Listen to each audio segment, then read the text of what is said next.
Hi guys and girls, just had a bit of trouble with the mic there, but we're back. We're all okay, very good, I think. Hopefully you can hear me. So, yep, another live stream for Elite Dangerous, and we're on Distant Worlds 2. I'm not at the waypoint yet because I want to share that journey with everyone on the live stream. So I hope everyone's doing alright.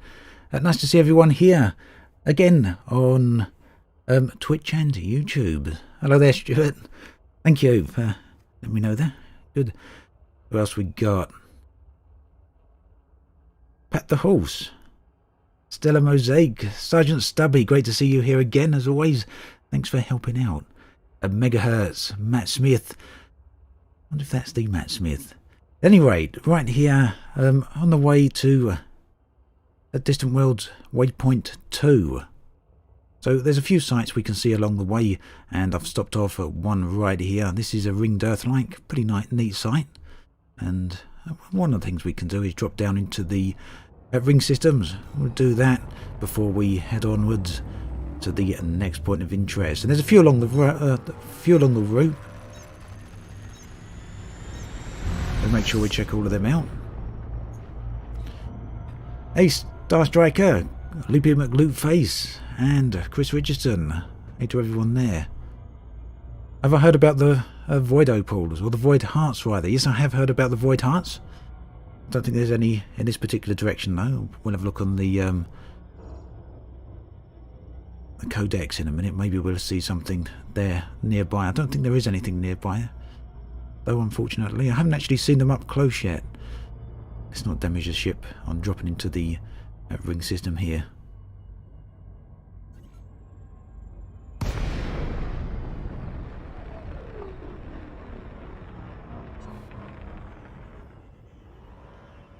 Right, so I think there's been a few server issues today, actually. I had a bit of trouble getting into the game just before the stream.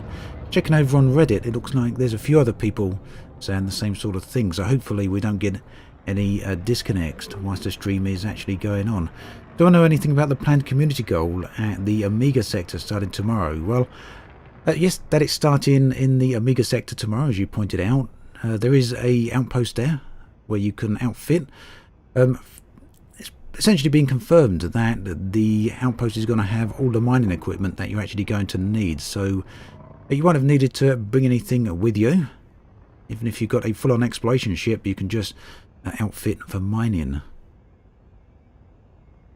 So that's the first step of the community goal. There's going to be another one a little bit later on, and ultimately the idea will be for the full-on construction and the outfitting of the station. I believe this one is to begin or collect the materials for constructing the station near Sagittarius A, and the second community goal is for outfitting it, or something like that. So, quite a nice area here, as you can see.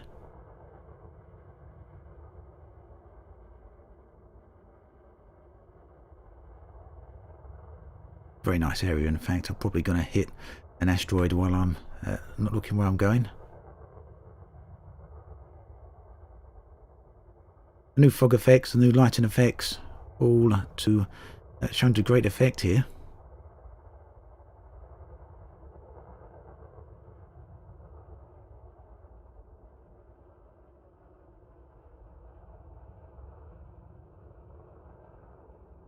Ah, Freddy Hard, you took out modules with you for mining. Oh well, you can always remove them and hopefully find some better exploration equipment out of the station. Maybe something like that will be there.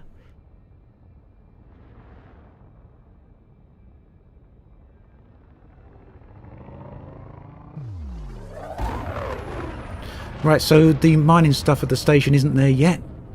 My understanding is it's going to be there when the community goal starts. So basically there's a server reset tomorrow on Thursdays. There's always a bit of downtime there for maintenance, and it's at that point where Frontier will add all those modules into the station.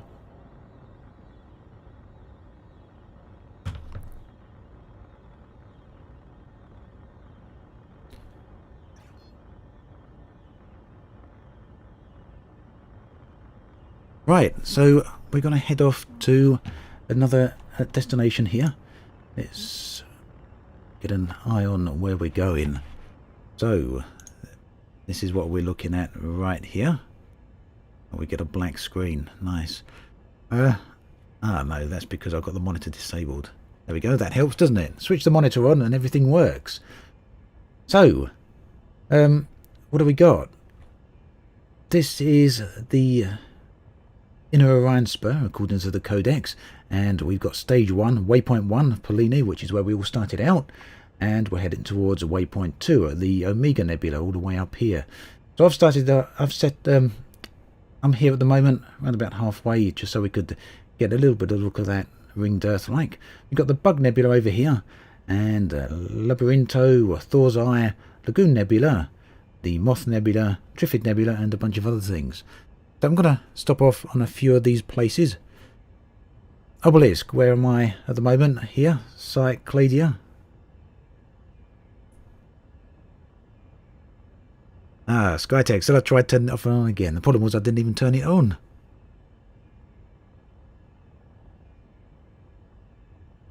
Right, so we're going to, I think, head towards potentially the Bug Nebula there, if it's called that, on our way to Labyrinto. Labyrinto is here. Very nice looking planet, so we get there today quite easily. This website is EDSM. It's got a galactic map in the background and a whole bunch of content there as well. Oh, Stuart, you're not meant to have noticed that one. I shouldn't have pointed it out, at least.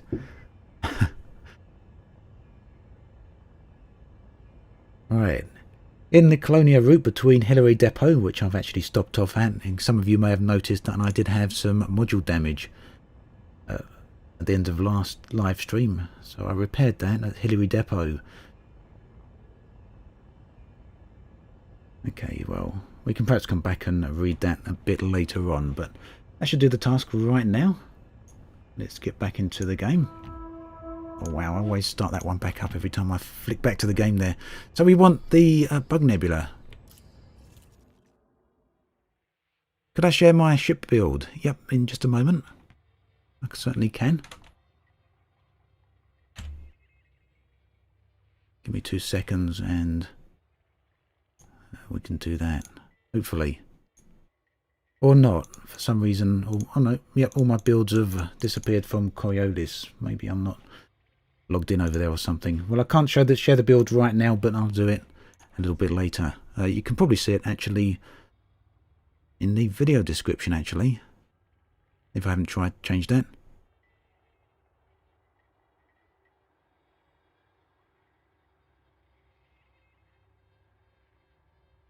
How to avoid pirates, Chaos Monkey? I assume you mean NPC pirates?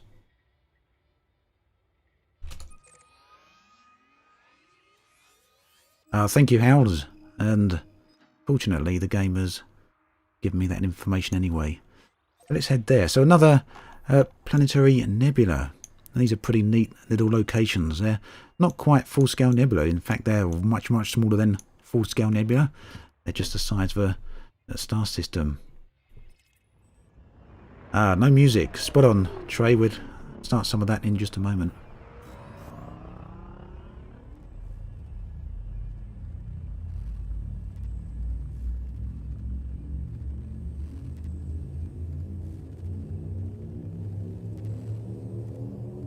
Okay, Alan, I thought I'd added that. Oh, I know where I've added that link. I know where I can get it. We'll sort that out in just a moment then. So, I think planetary nebula are one of the best things you can actually discover. For, you know, me personally, it's one of my favourite type of things. One, because they're very hard to find. But two, because they're very nice. Especially if you can find an undiscovered one. That usually keeps things pretty interesting there. Undiscovered because, well, they're very hard to locate, and if you do come across one and it's not been discovered, it's one of the nicest things you can actually find. Very, very rare.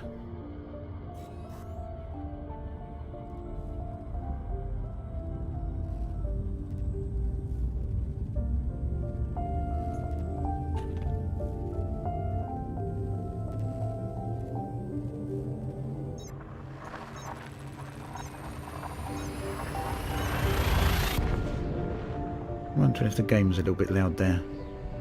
Let me know if it is.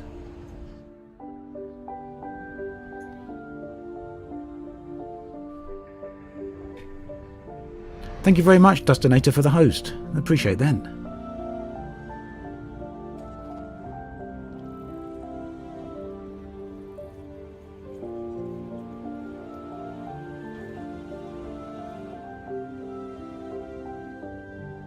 There's a couple of people asking about face cams today. I just never have used a face cam when streaming. Maybe it's something I can do in the future. I haven't got a particularly good webcam anyway, so maybe. But if you want to see my ugly mug, you can see it in some of my other videos over on YouTube.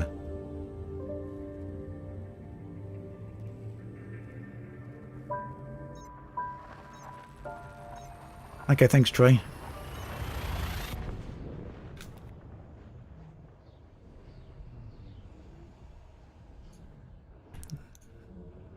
Hopefully that's a little bit better there. Hey there, Alec Turner.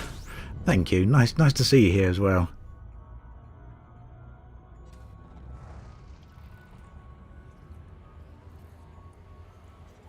So Wind WPM, very difficult to use. Radio Sidewinder for background music because of I'm also streaming on YouTube as well, and well, there's copyright issues over on that side that aren't present on Twitch, so unfortunately that would be a no-go.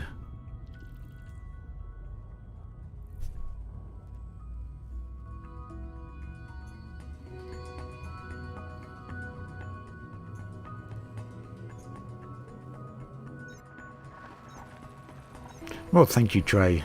Maybe something like that.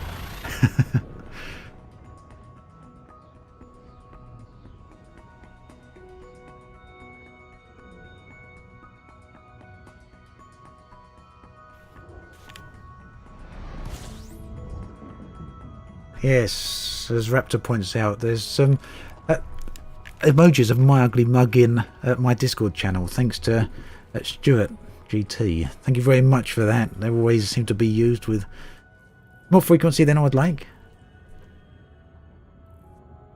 That's the one, Alan. I did put my face on the Obsidian Orbital being attacked video. That was like a 30-second clip or a minute clip, wasn't it?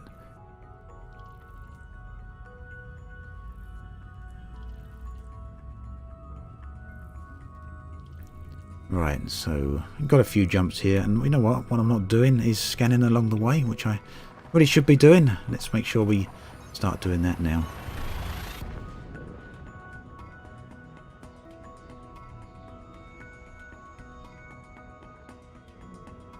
It's always worth scanning here. Now, I've heard people have made quite a good chunk of money between waypoint 1 and waypoint 2. There is a base at waypoint 2 which we can dock at. Someone just asking if the servers are okay now, and I was just about to say they are, but it started to seem for a second that we may get a disconnect there because that jump seemed a little bit longer than I would have liked. Dr. Charlie, hey there. Thank you. I enjoy doing the streams as well.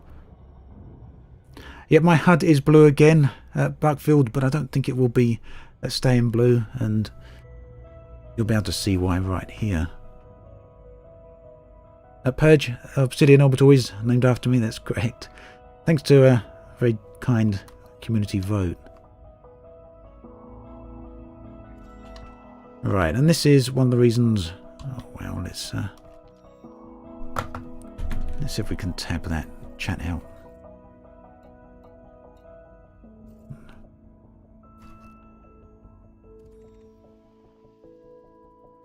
Right, so one of the reasons I've changed to a blue one, or back to orange rather in the end, was because it negatively affects the Discovery scanner as well as the... what have we got here? Autoworld.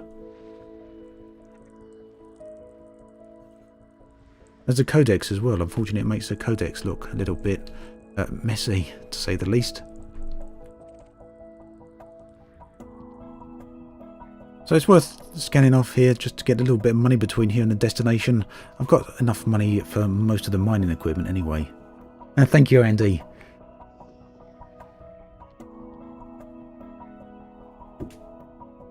Nathaniel, you probably would have noticed a huge amount of changes then if you've been out of Elite for a while and just got back into it. It's pretty well improved. So yeah, I'll probably be going back for... I'll probably be going back to the Orange Hut, I think. Quinn, I'm actually flying the Crate Phantom.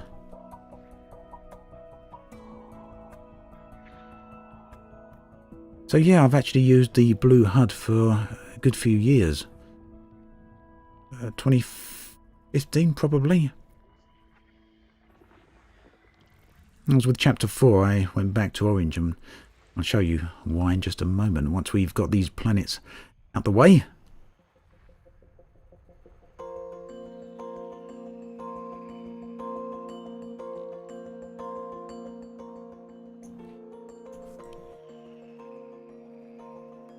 We can find these other planets, that is. We're quite close to the star here, which sometimes causes problems with that. What a chunky system.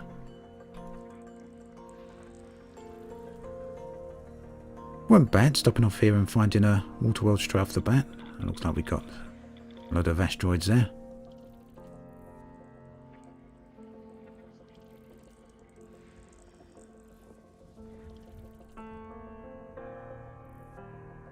Justin, do I know a way to farm focus crystals?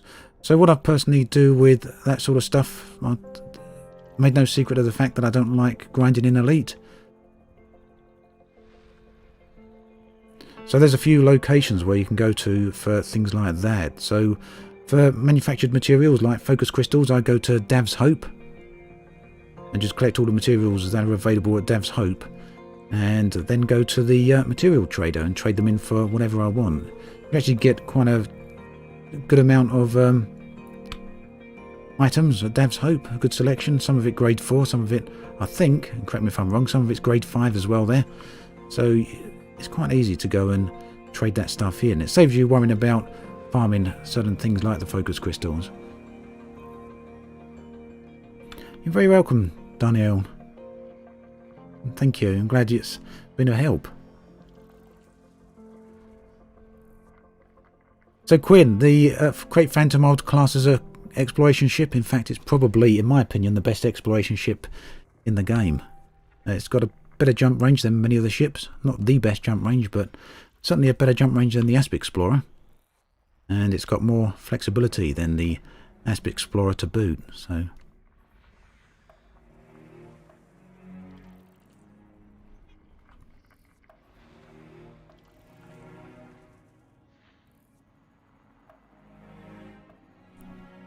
right, I think we're getting close to being done here. 6 more planets to find, if we can see them.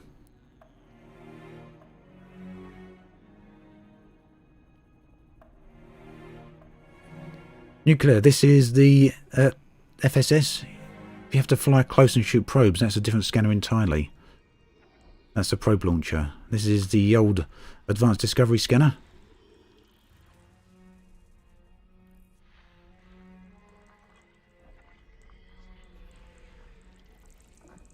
Jim VR, funnily enough, I don't miss the Asp at all.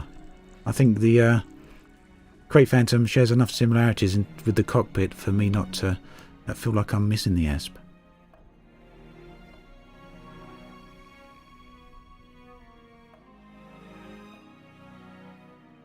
So yeah, I'm pulling away from the scans quickly. You did notice that quite correctly. That's because I'm not too fussed at the moment about finding the biological discoveries. There's still some more over there.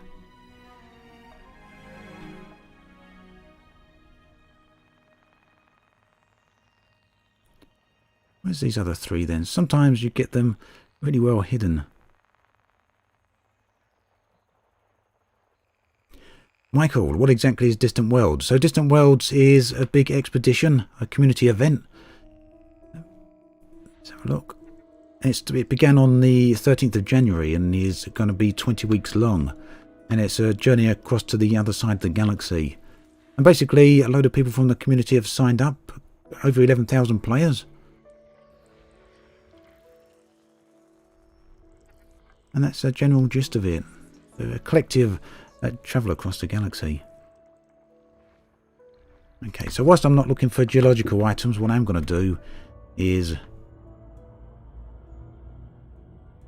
go over to this water world and do a scan of it. Oh, on second thoughts, I'm not going to go over to the water world because it's 131,000 light seconds away, and that's going to take us way longer than I would like. So, yep, gas giants are nice, but not that nice. So we can see here there's water geysers available on that planet. There's me. Nothing on the others aside from this one called carbon dioxide.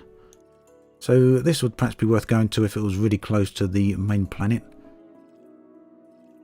And it's not close enough really to give us what we'd want. So we're going to carry on with our journey. Should have paid more attention to that water world being so far away. Tim Lockwood, I'm a big fan of sci-fi TV and sci-fi movies, yep.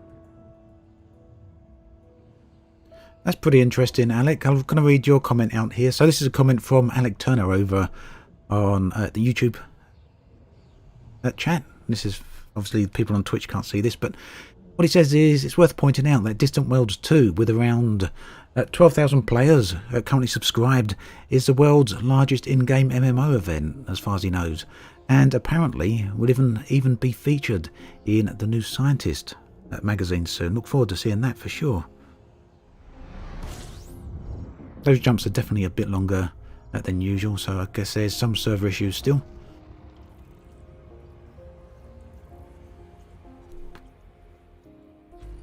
Do I know of a nearby shipyard near Waypoint 2? Unfortunately I don't, Waldrick. I'm in the Fleetcom group, Mike. My jump range Bucky Rabbit is 60.23 light years.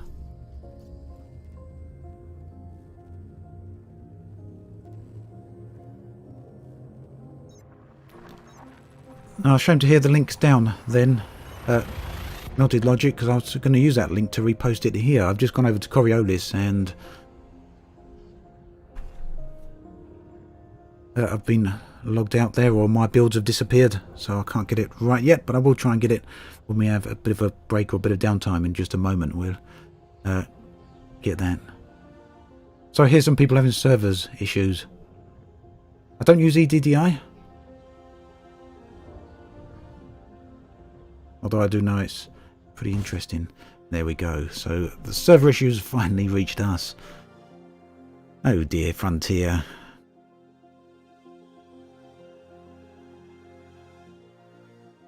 Rookie Privateer. I've got a subscription to Audible, so I'll be checking that one out. Star Striker, thank you.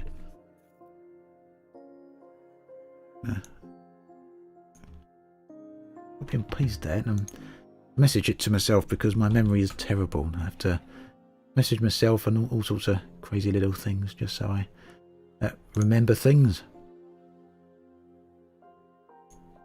So it looks like more server issues. The servers are not going to even reconnect.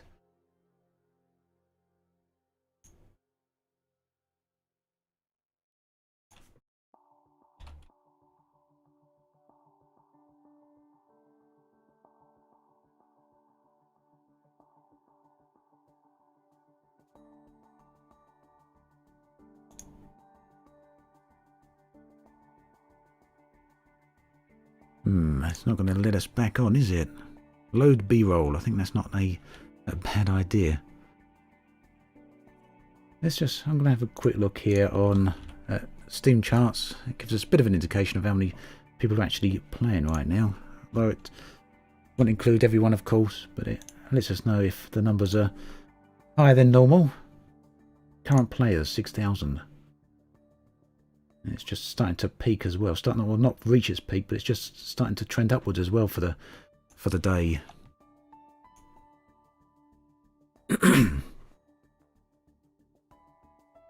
Unfortunate, really. Right, so what I'm going to do is, give me a second, I'll load up a video here for you guys to watch. If I can find them.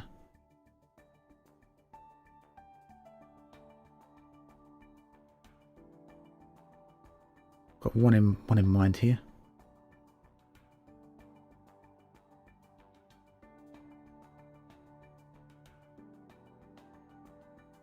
I can find it.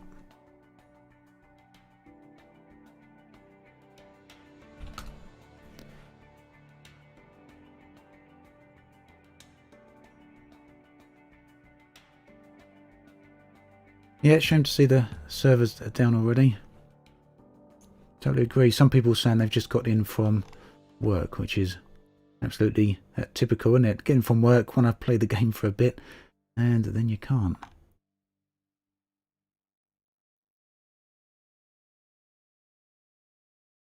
There's one video I wanted to show you, but I just can't find it.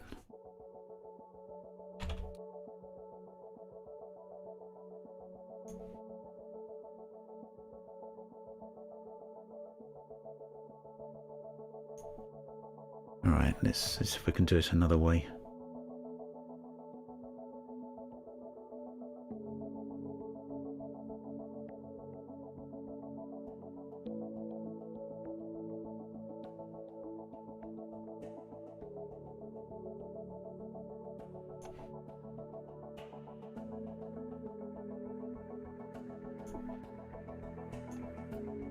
There we go, that should do it. Right, server's still not up then, so let's mute that music for a second. And so early on in the stream someone was mentioning the old Obsidian Orbital attack video I did. A couple of people asking where's my face cam. So let's do this. This is a video from last year.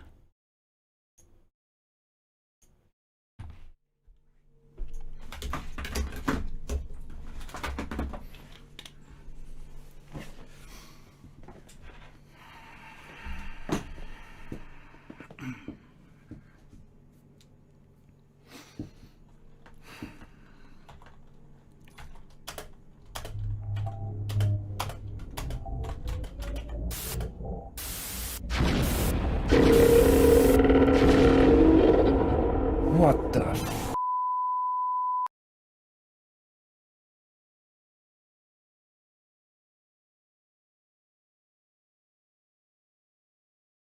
The new deposit, the new mining tool.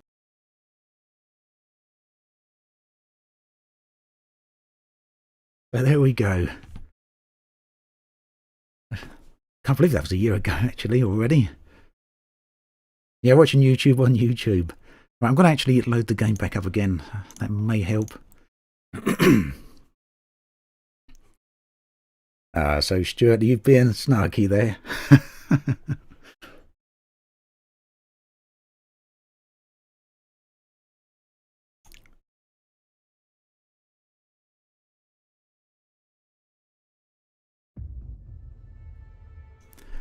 Best bit, down to earth at the end there, yeah. YouTube and its autoplay. Funny MN. Quite a few people say I look nothing like what they expected me to look like.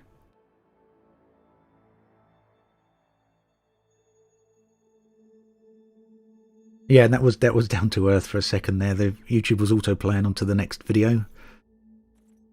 I was trying to play the actual video from my files on the computer because it's a little bit easier and a little bit better quality, but couldn't find it, so yeah. Large beard, that's what a lot of people say. Expecting me to be a bit more on the larger side with a beard. Alright, let's see if we can stay in this time.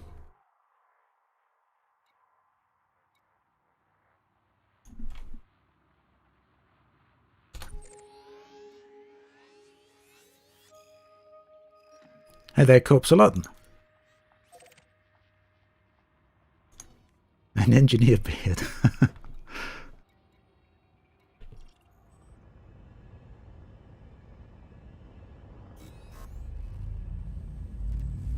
Right. Crazy thing is, we were a little bit on our way there, quite close to the destination, I think. Oh no, not as close as I thought, actually.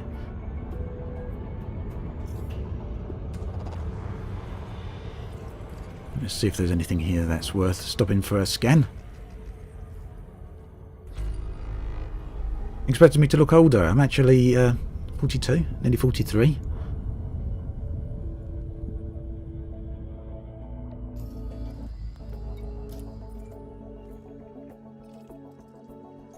Why don't I use neutron stars? Because I like to look at things whilst I'm on the way. Motor skydiver. So for me, it's not a rush. Don't look a year past 30. Well, thank you very much, Andy. I'm not sure my wife would agree, though.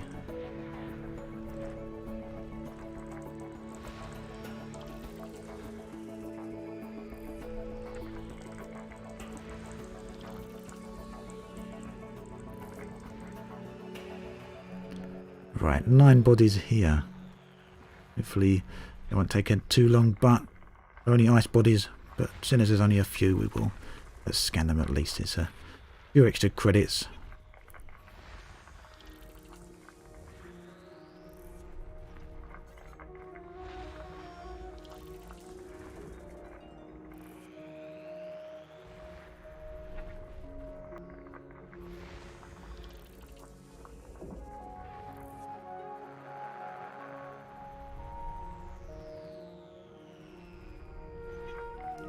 Hey there, Fei Choi. I'm good, thanks. How are you? Mr. Sandwich. Yes, Sandwich. I do try to stream on both platforms for the most part, most of the time. There we go. Let's move on then.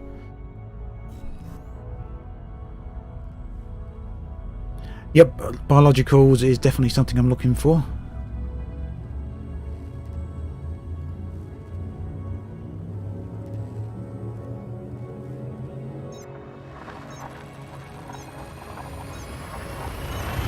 I'm very lucky, Kasparos.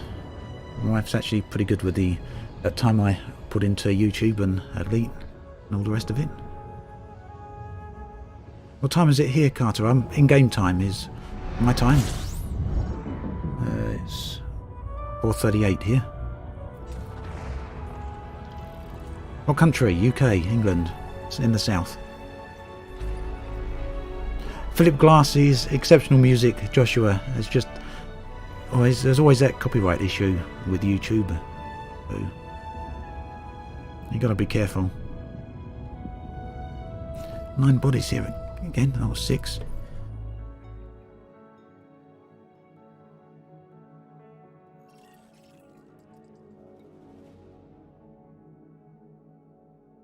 Right, that one hasn't been scanned.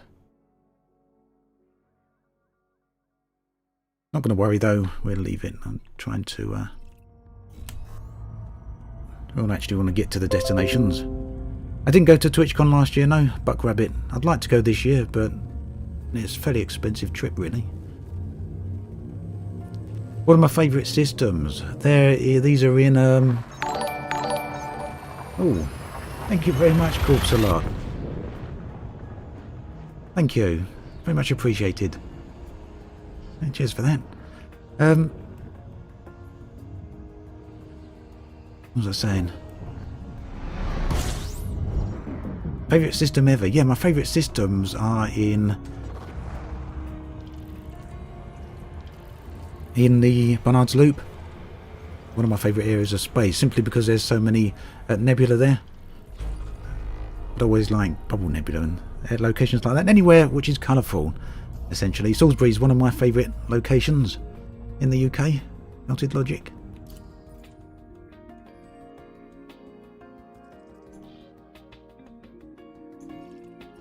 Alright, so we've got a lot of locations that have already been scanned here. Nothing really stand out. Let's keep going.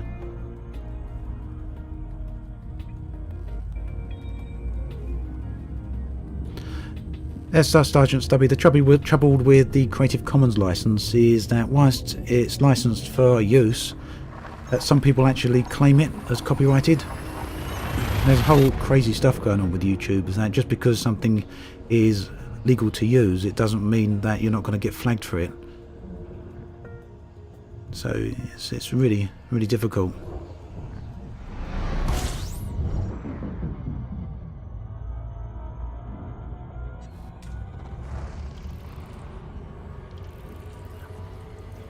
And you can actually even get flagged for public domain stuff as well, depending if someone else has claimed it as copyrighted, which they shouldn't be doing, but that's just the way the YouTube algorithm works.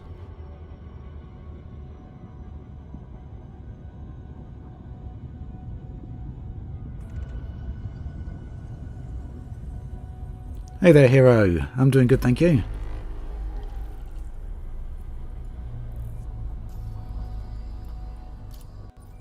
Hope you're okay. It's the Great Phantom, Mad. Oh, this is a interesting looking system, isn't it?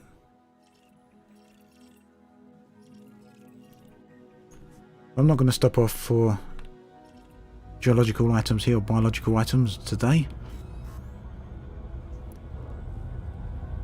Yeah, chemical, we're doing a bit of Distant Worlds too. I'm using the crate Wolf Beast because it's a better exploration ship than the Asp Explorer.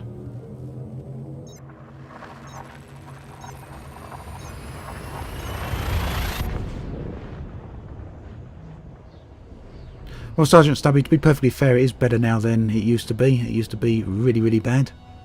And it has improved, but you still really have to watch it.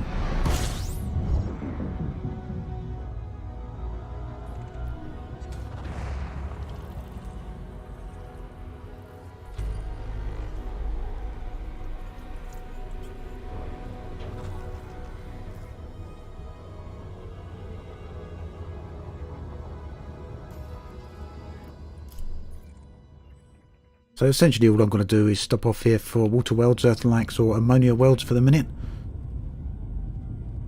Nope, Jake, I'm not following the Clonia connection route. I'm following the Distant Worlds 2 route that was put out by Eramis and Dr. Kai. Jump range just over 60 light years, just a tad over.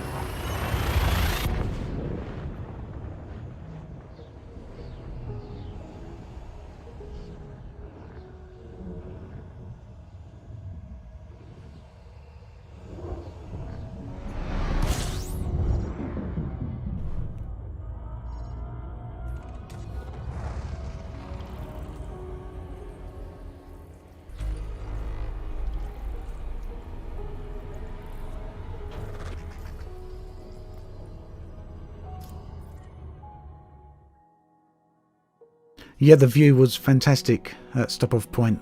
Goes to Walkers.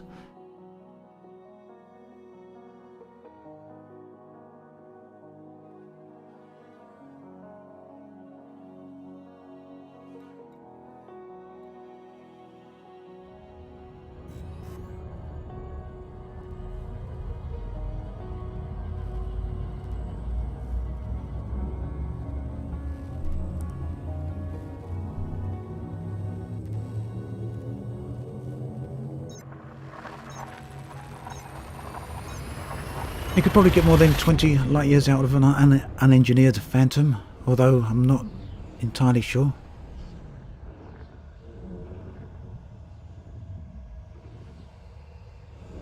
Yeah, you should definitely be able to get out over that. You should be able to get up to about 30 or so, I would have thought. I'd be very surprised if not.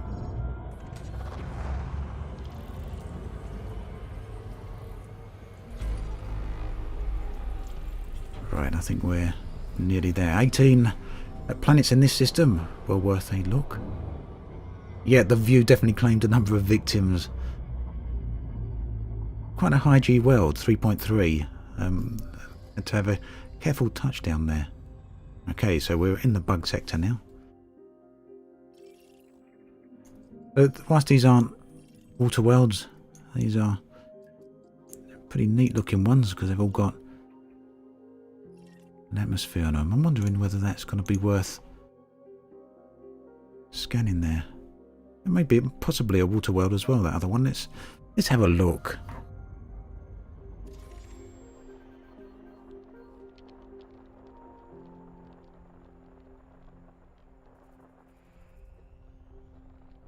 Not quite. So we've got rocky ice worlds here.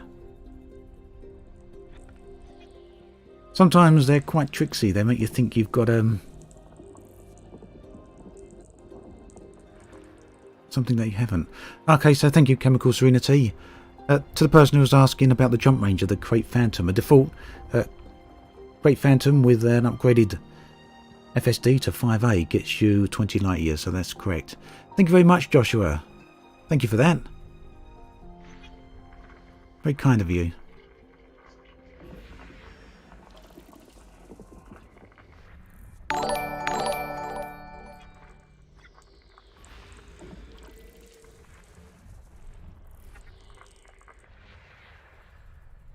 Let's scan a few of these anyway while we're here.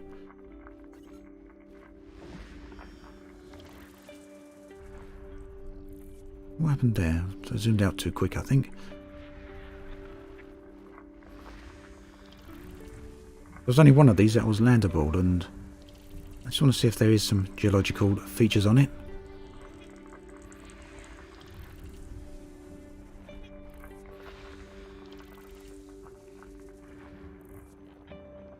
I do have a build posted for the Crate Phantom. I'll get that in just a second for you.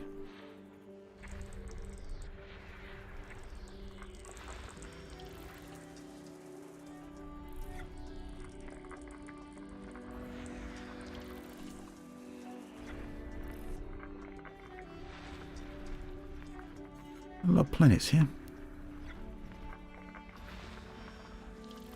It's that landable one that I'm looking for. I just want to make sure there's no geological features on it.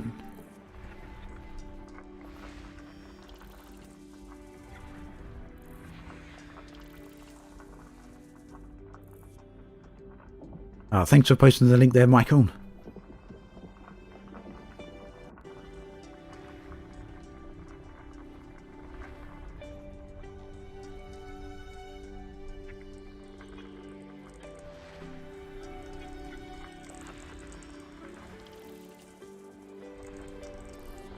Let's see if we can find that last world then. Yeah, probably hidden behind the star node, my luck. Yeah, it looks like it is. Adaptive zoom blocked. So what happens when you get too far away from the... or do it when you're too close to the stars. Or the sun in this case. Hey John Drogo. Glad that the mining helped, and yeah, it is pretty fun now. It can certainly make a chunk of money there. Actually, what we can see in front of us now is worth a good check there. That's the Bug Nebula, Planetary Nebula. So, as we mentioned before, essentially these are where the star sheds its atmosphere. Not quite a supernova, but it's pretty much the death throes of a star. Well, at least its outer layer. And what you're left with is something a little bit smaller once it does this. It just doesn't have enough mass or gravity to hold the atmosphere back in and fall in on itself or collapse on itself, so it just disperses instead. What we can actually do, I think, is if we can get a closer look at the Bubble Nebula, or the Bug Nebula rather. Did I call it the Bubble Nebula earlier? But that looks about as close as we're going to be able to get anyway, unfortunately. Sometimes when these stars are really close together, you can get a really good look at these things.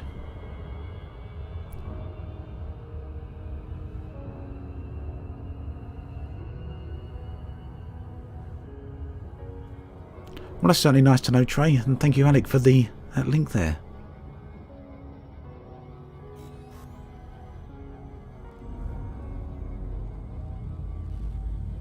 Right, so we should have a nice, interesting view when we get through at this one.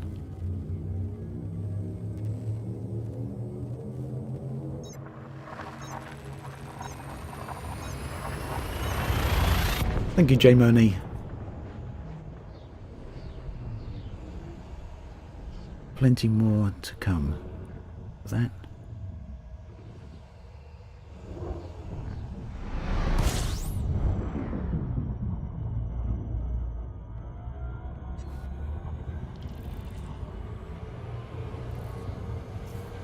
Dan V, how do I have a blue UI? Well, on the PC you can customize the UI. You need to edit one of the game files in order to do it, but it is possible. In fact, I think I've got a video over on YouTube explaining how to do it. Pretty much change it to a huge variety of different colours. Ah, that looks a little bit more interesting. So when you're inside the ship, things don't look quite as good due to the way the canopy filters out a lot of the light. So leaving the ship using the external camera always gives you more of an interesting view, I always feel.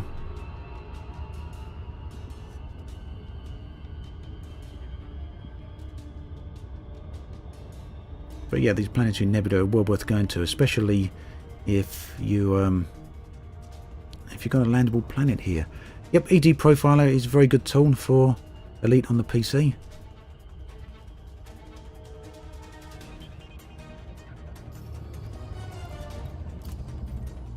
Okay.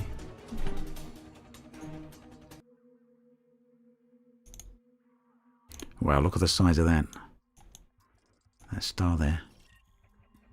Unfortunately, neither of these are landable. Let's go over and have a look at this one, though.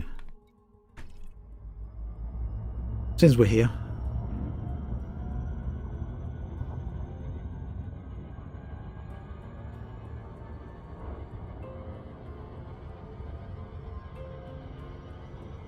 Yeah, two months flying closer in Super Cruise. We would have got a better view for sure.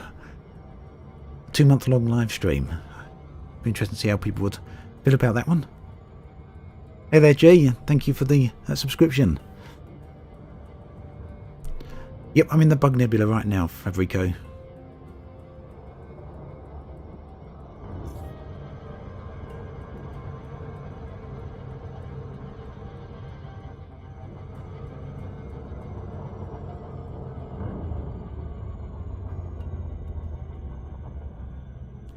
So Joseph, no, you don't need to buy limpets for the surface scanner. You just get infinite probes for that.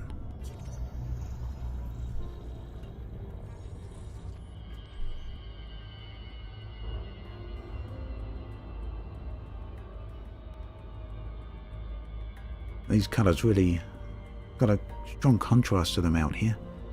It's the first time I've really looked at these sort of nebulas since Chapter 4 come out. I always used to use a graphics mod before now, EasyFX, to try and give this sort of visual appearance, because I always felt a lot of the colours in Elite were a bit flat and a bit muted.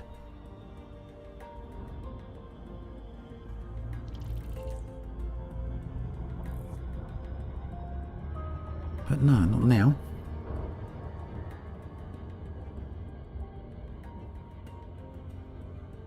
Yep, Skylance always used the Asp Explorer before this.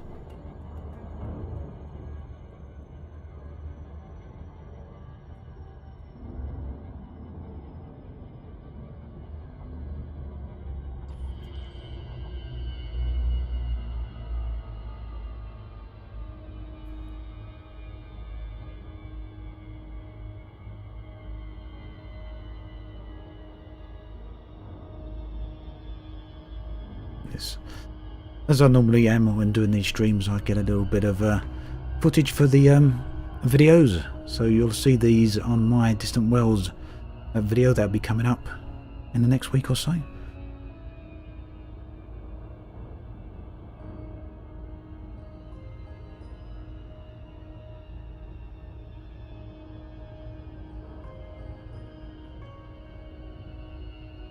So essentially what I'll be doing is releasing a Distant World video every so often, possibly weekly, although that's not determined yet, not really sure about that yet.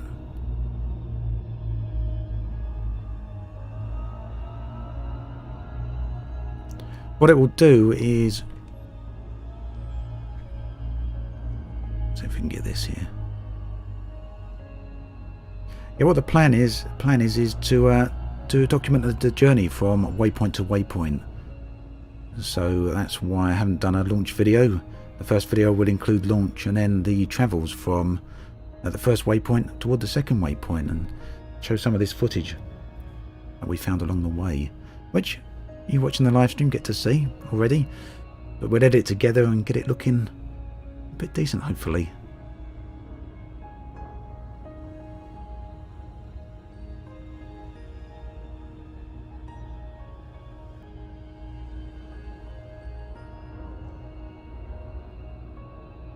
Yeah, Volmir, I'd love to land on Lava Worlds.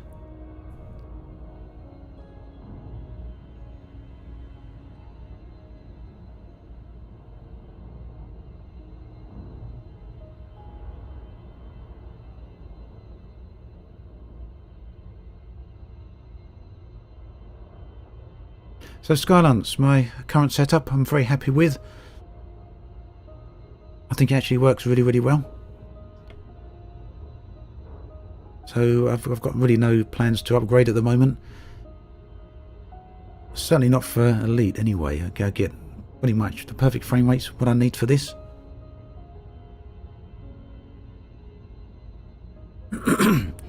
So Amando, if you want to take a limpet,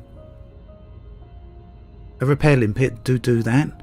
You don't need to take the limpets with you. You can actually synthesize those en route. You can manufacture limpets, so you don't actually need to carry them. You just need to collect the materials, and then you'll be able to make them up.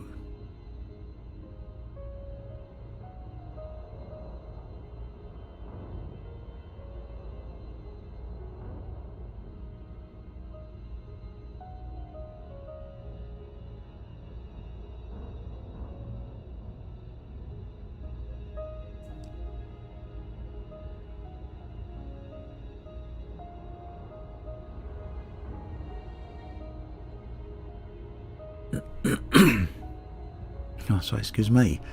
I need to go get a drink in a moment.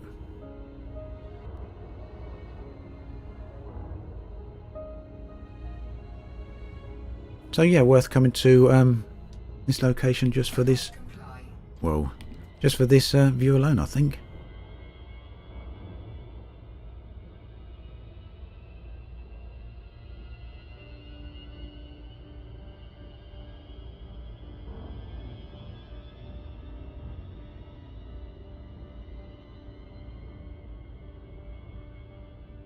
Not too bad.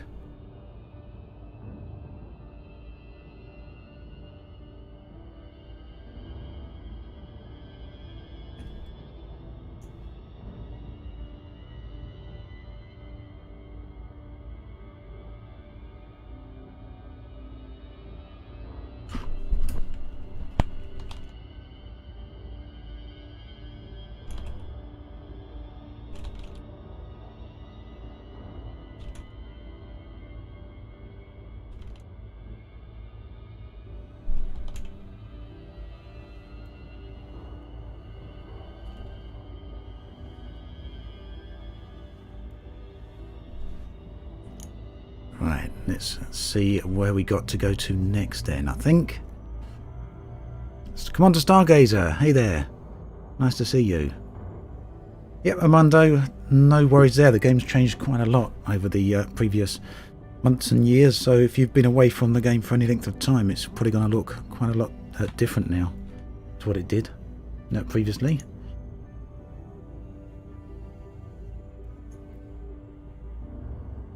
Right.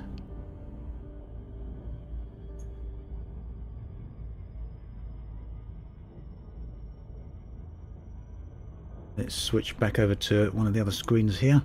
There we go. And we'll have a look at where we are now. So we've just hit the Bug Nebula, which is along this location. I'd say it's probably the halfway point quite easily. We're now going to head towards Messing that one up, aren't I? Labyrinto is where we're going. So let's have a look at Labyrinto. I think actually we clicked on that a moment ago, didn't we? This one with the really rough, interesting looking planet. One with the rough surface. Yeah. So that's where we're heading to now. We'd have some nice surface features there. So we want to could be this. And we're heading that direction. So yes, I used the MN. I did use the external camera in VR. I've used that quite a few times in VR, but for some reason, as soon as I go outside the ship, I start getting motion sick.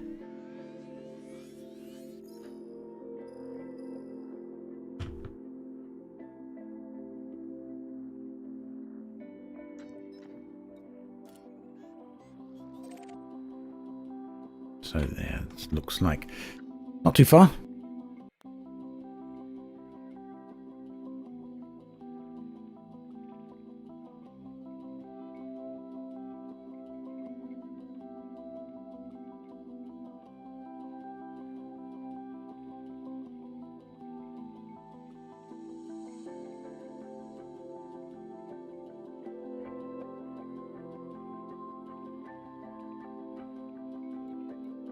Ah, ZX Specky. Hey there, nice to see you. Excuse me. Melted Logic. My ship is not very much engineers at all. I literally only used Felicity Farcio. I unlocked her to grade 5 and then did most of the things that she can do.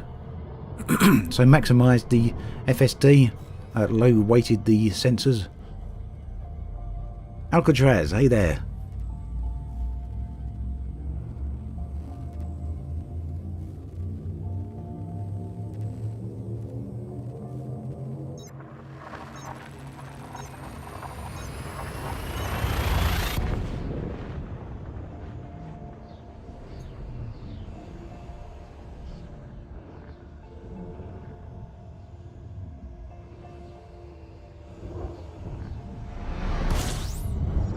Right, so I'm going to do the same thing again here. We'll have a look en route.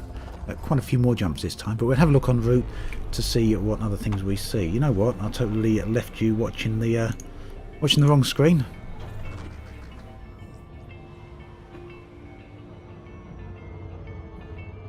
Sorry about that. Totally forgot there. There I was looking at the galaxy map and doing a few jumps, and I've left you on the browser.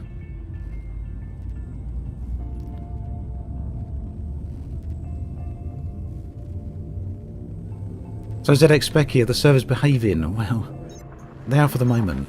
They've been a little bit of a problem early on, but looks like they're back again.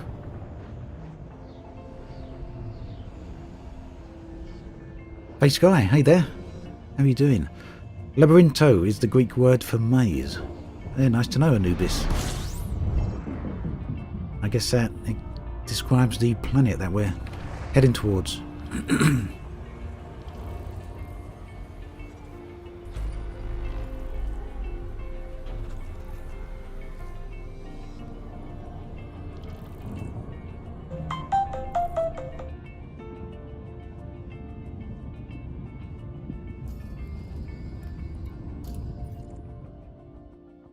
Right, let me just stop when we see something interesting. Otherwise, we'll just stop after a few jumps and just scan anyway, because you never know what you're going to find in that way. This is a pretty well-travelled route, so chances are that that most of this is going to have been discovered previously.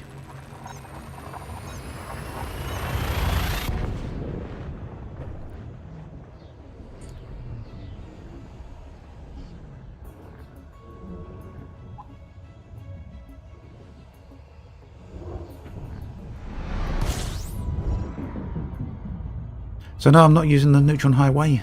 I may do later on, but I'm not planning on using it just yet.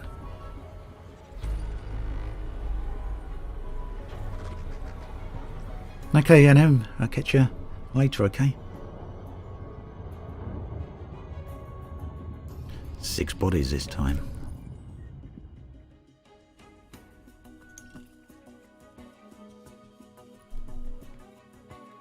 It's funny actually, because you can actually go for a whole load of different jumps without ever finding a landable body. You're kind of crazy. I don't know if things are clustered together that way in Elite. I mean, sometimes you can do 2 or 3 jumps one after the other and just find a stream of water worlds. It's happened to me before. In fact, I think that happened on a stream a little while ago. We found about 3 or 4 water worlds very close together.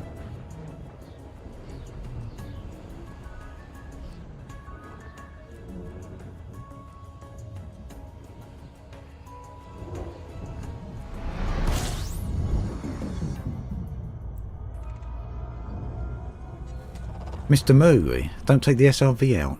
I assume in Labyrintho, do you mean there?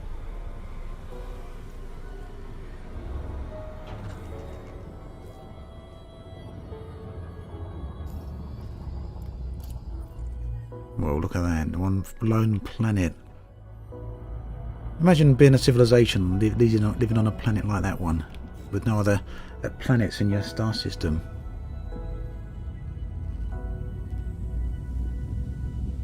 It does make me wonder how that would affect the development of the understanding of space and cosmology and all that lot, because obviously a lot of our understanding initial understanding of space come from the moon, and then the other planets out there, Mars and Jupiter, Saturn, all of which we could see through the telescopes. It just makes me wonder if you're a civilization on a lone planet, things could be dramatically different for you as a culture, I guess. System scan complete. This one looks System scan. pretty neat, doesn't it? Look at this.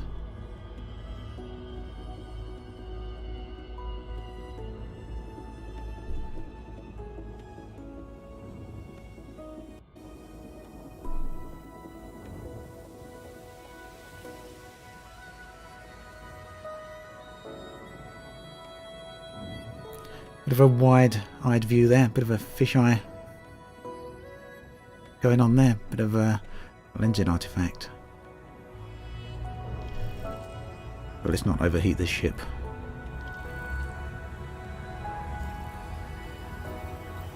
I have a terrible tendency to do that.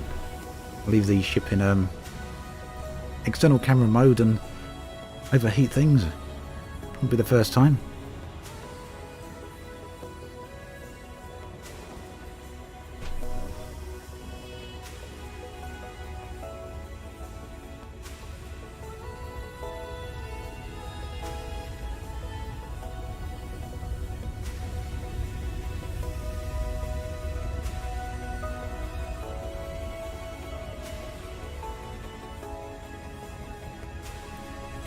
Trying to get some interesting camera angles here of that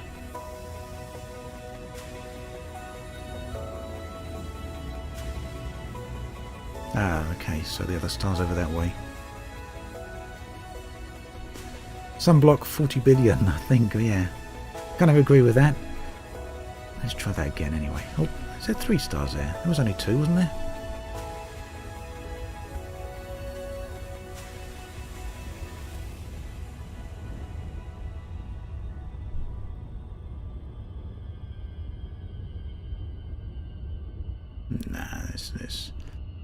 We're very close together. Just trying to find a good view of this star here. Well, line into the jump. I don't want to jump the line to that just yet.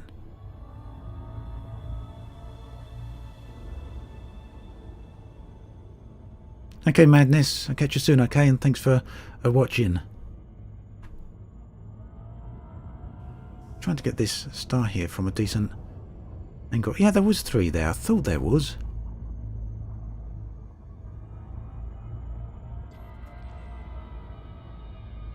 I thought it's a binary star system for a minute, but it turns out it's a trinary one.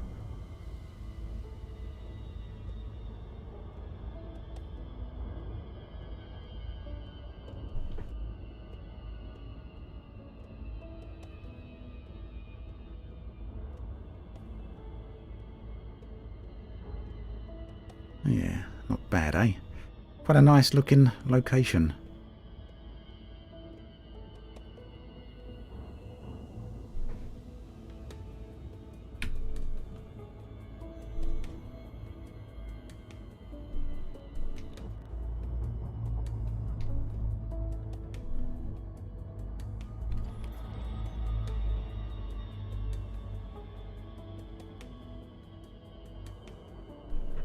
I think we're going to get all 3 in there again now. Well, that weren't too bad. So yeah, there's a lot of nice locations out in these places. It just, sometimes you don't realise you're standing right next to a really great looking location. Just as then, I thought there was 2 stars here instead of the 3.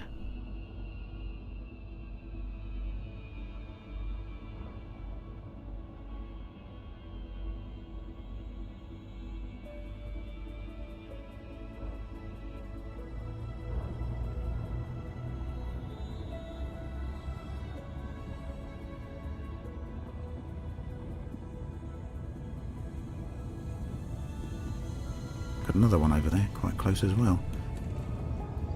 Didn't actually check to see if there's any planets here. You know, if I had paid attention to the radar, I would have noticed straight away that there was 3 stars very close together.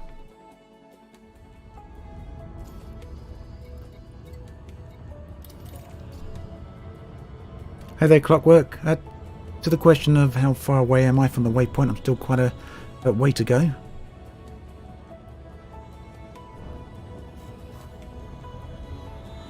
That's simply because I haven't been doing many jumps off stream. I've been saving that for the live streams here. Just so we can share the journey together, really.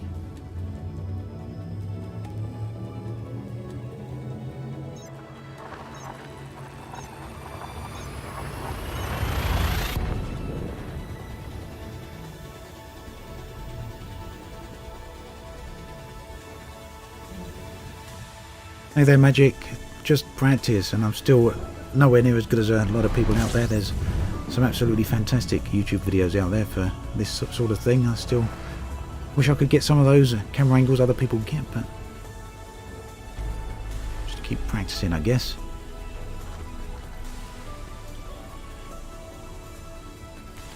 Yep, Buck Rabbit, totally no rush. We've got plenty of days to get there still. Alright, we've got some... Yeah, we've got some planets here that it looks like no one else has discovered. Let's check that again. No. There's Rhea. Someone has looked at these planets, but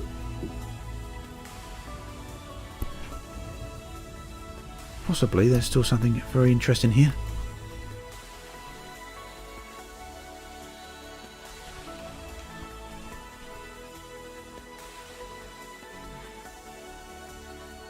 No, doesn't look like it actually. So we'll leave that and keep going.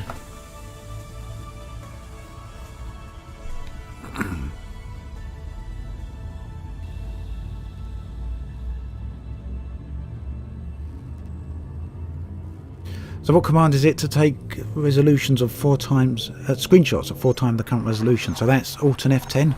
That's a default key to do that, but you can only do it in solo. You can't do it in private groups or open. I'm not sure if it's working accurately at the moment.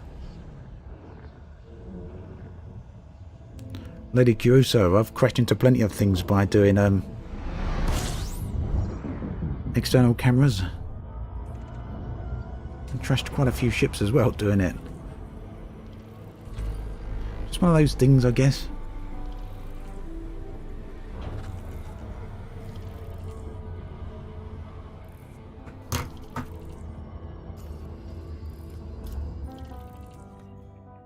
Right, so not everything there's showing.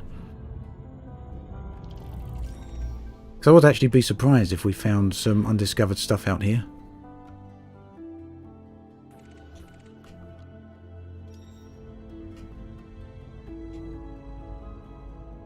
Tell you what, I'd like to get rid of that.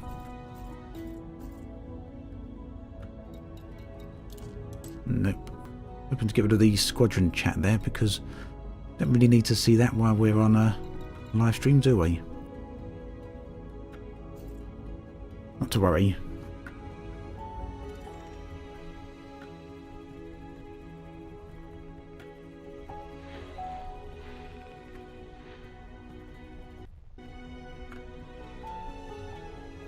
Got a few stars, planets here to scan, but I'm not too worried about what squadron am I? Wow. Trying to say too much in one go there. What squadron am I in? I'm in the Fleetcom squadron.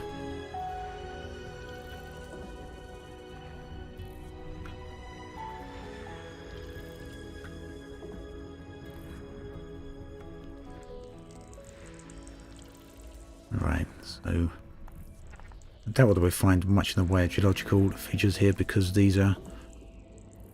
Oh no, we've got rocky worlds. I was thinking they're icy worlds. Rocky worlds means there's a good chance you may find something.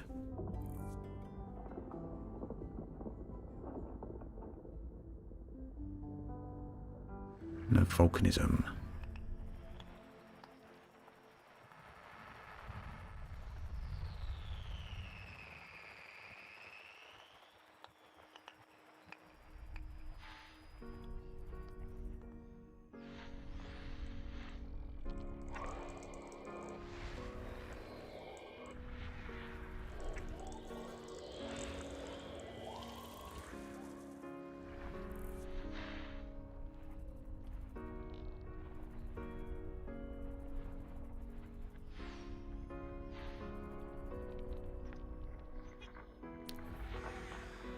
Might as well continue scanning some of these, I think. I think we could stop off for a few minutes and look for some geological features potentially here. I'm up for that, if they're here.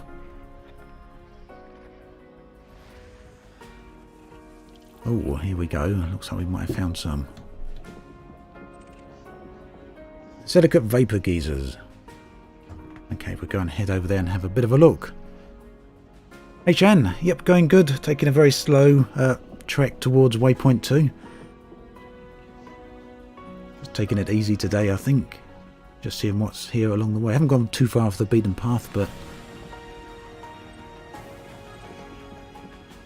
How are you, Shan, anyway? Hope you're alright? Making the journey alright? We might well be there already, I guess. A lot of people already are at waypoint 2.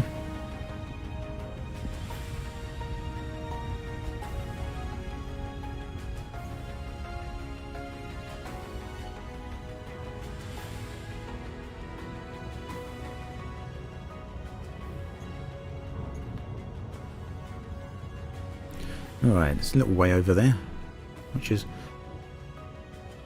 Well, don't matter. That won't take long.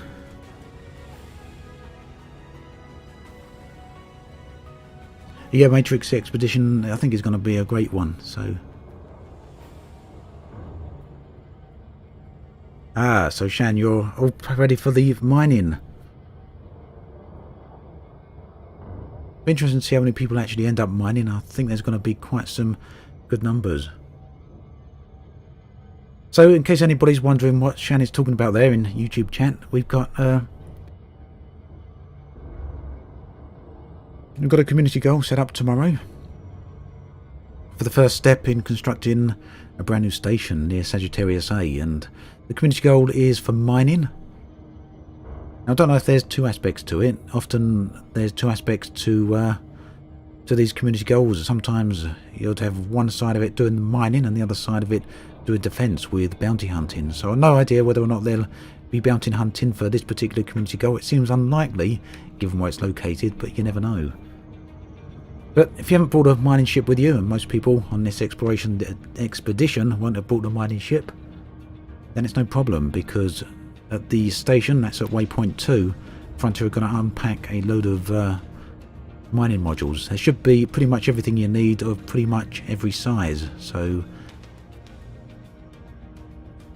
yeah, it should be good to go.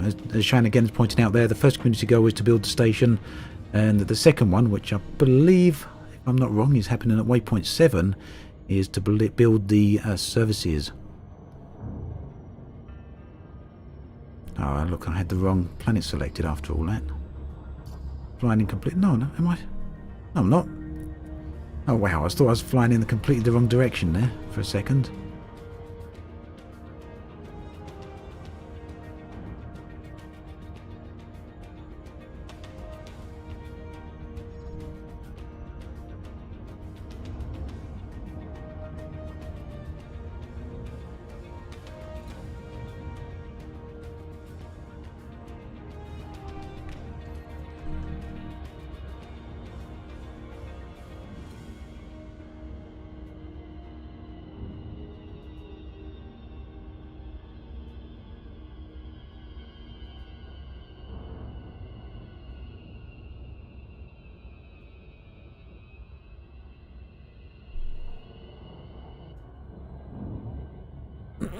Hopefully we'll be lucky and have a good location here for the geological surface features on this world.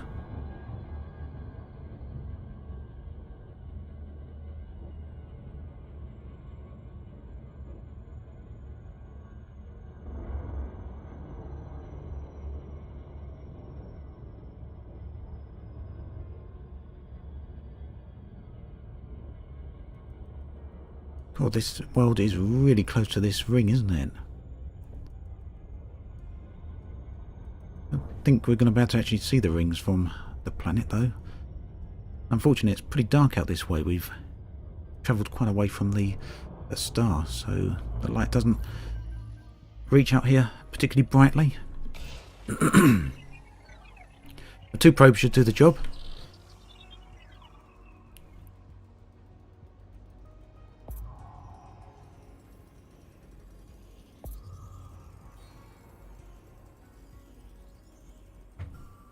done. Scan complete.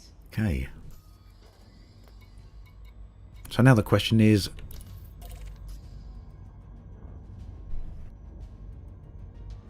where are these geological locations? That should be actually a good one, right in front of us. So ideally what we want to do is land on a... I thought I had that one selected. Oh no.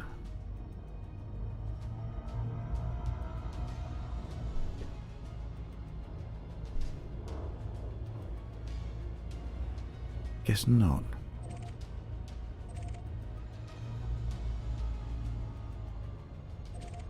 Okay, so the idea is to land at a site where you can actually see the gas giant on the horizon. Orbital flight engaged. Just to find something most interesting. Alan, no, I didn't engineer the probe launcher in the end. I kind of run out of time for it. I wanted to, but I didn't.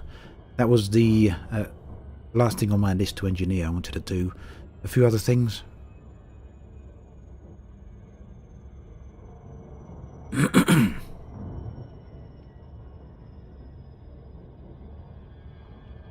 Right, so looks like we're in a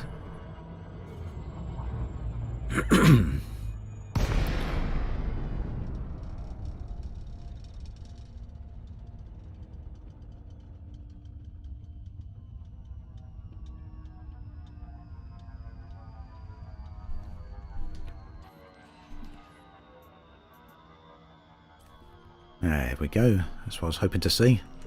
Didn't expect to see the rings from here as well, though.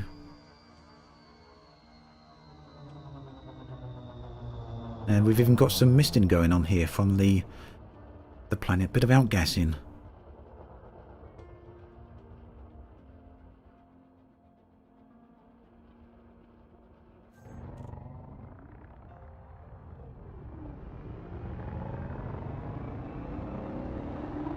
And a low G world to 1/10 G here, so don't have to worry too much about crashing into the planet.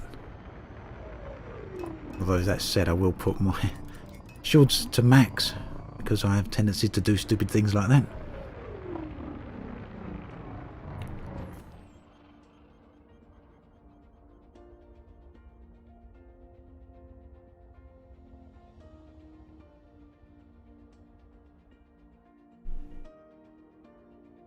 Yeah, not a bad view, eh?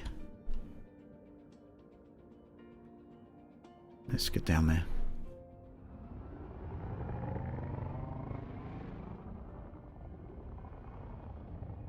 What I didn't check was to see if anyone else has actually discovered this area. I'd be very surprised if they haven't. Well, not necessarily this geological surface area here, but I mean this planet. I do wonder how this terrain can be unsuitable though. It's super high. Oh look, I'm on the cliff edge.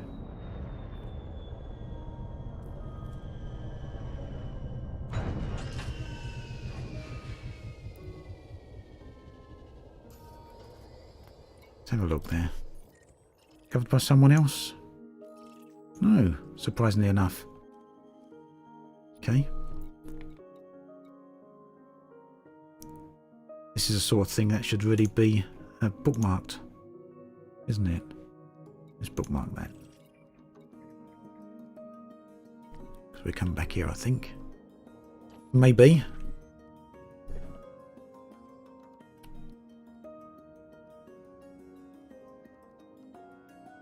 Shame it's not a little bit brighter here is all. That would have given us a perfect location. If the sun had been a little bit closer or a little brighter. Maybe it will orbit around given time.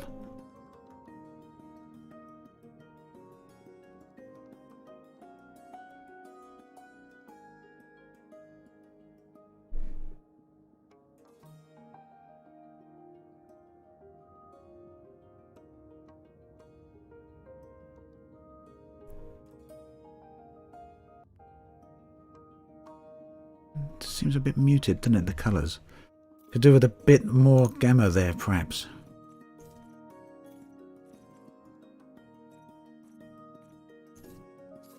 Don't like the gamma up too high, usually, though. That doesn't help much. Let's put it back before I forget.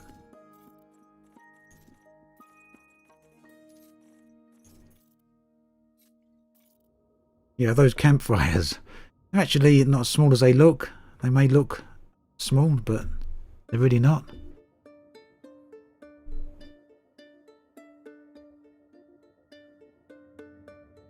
In fact, we get out and drive near one in just a moment and have a look.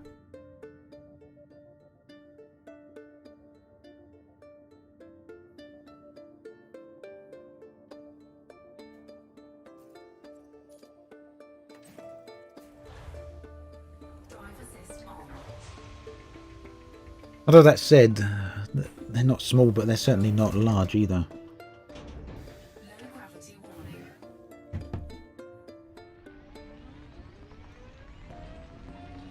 Let's go have a look. Sometimes they can be quite a good chunk larger than the SRV.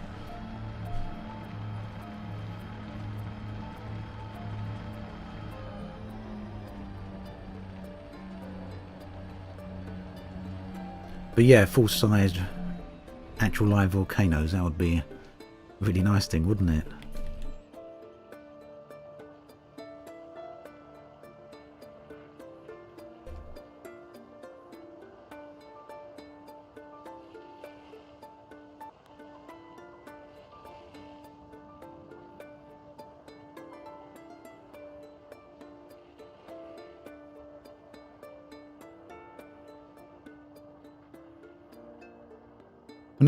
When the Frontier first said that volcanism was coming to Elite Dangerous, I always imagined the large volcanoes, and then we got these little things.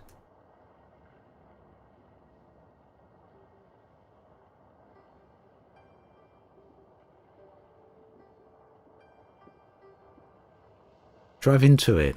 It'll probably damage my vehicle, but why not?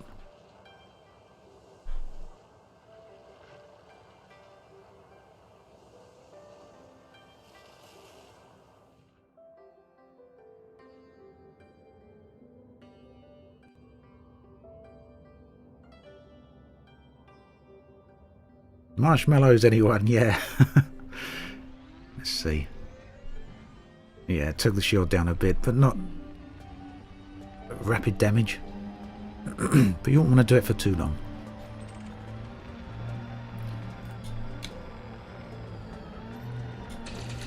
Let's go get some materials. Okay, Raptor, catch you soon, okay?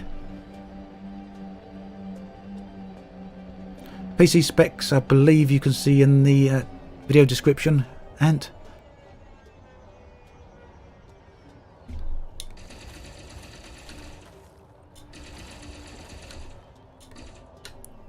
oh, come on.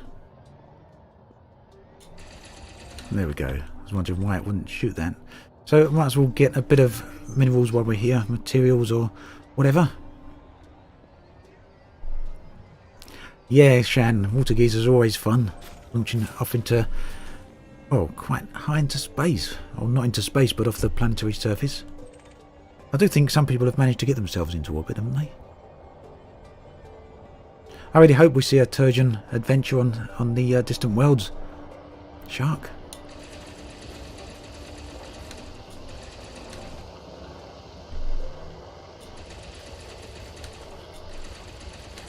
These poor crystal fragments have probably been out here undisturbed for thousands of years, and then here I come shooting at them. I'm gonna have to use a turret, I think. Yeah, turret time.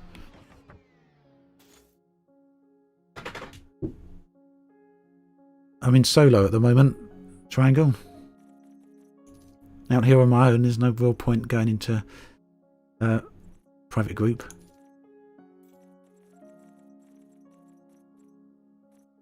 Well, I'm doing this so often, aren't I? Rebinding the keys. Super frustrating this is.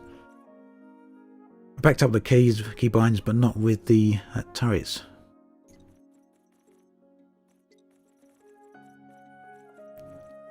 One of these should activate the turret, shouldn't it?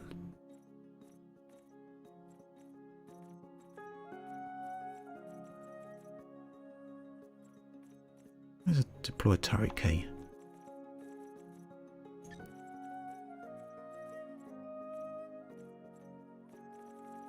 What am I missing?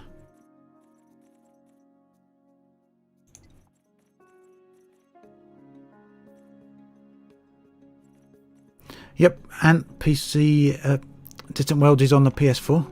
It's also on the Xbox as well. It's on all platforms.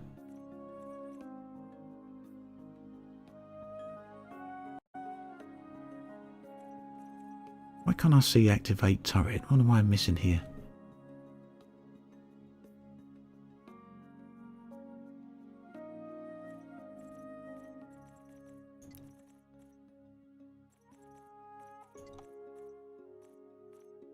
You know where I need to look? Don't be frightened to shout out and let me know. Just finding the turret activation. Key. Turret controls. Nope. Oh, come on. Where is it?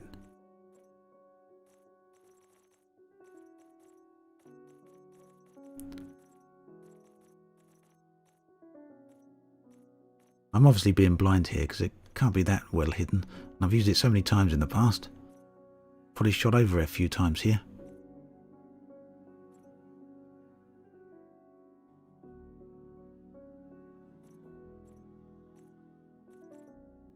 Right, primary fire, that's to shoot. Yep, I need to deploy. Toggle SRV turret, just above drive-in targeting. Ah, there it is. Wow, thank you. Too obvious, I just couldn't see it. I was looking for turret rather than toggle. At least that's my excuse and I'm sticking to it. Ah, now we need...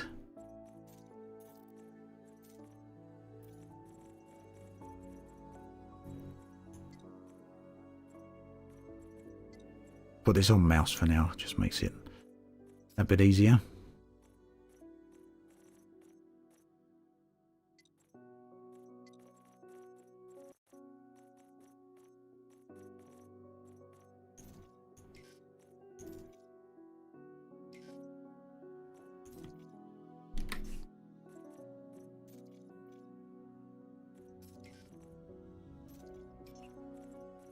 Okay, that should do the trick, I hope.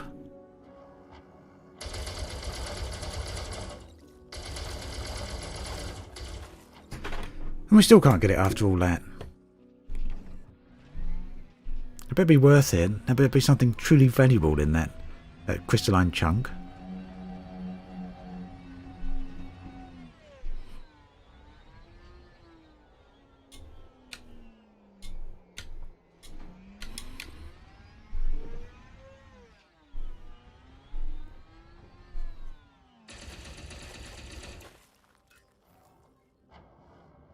I'm determined to shoot this off. There it goes. That was crazy, wasn't it?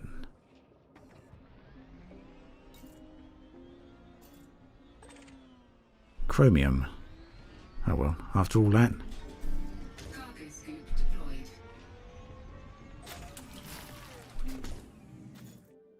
Okay. So yeah, I probably wouldn't normally bother. Oh, Loa, thank you very, very much. I appreciate that. Very kind of you, thank you.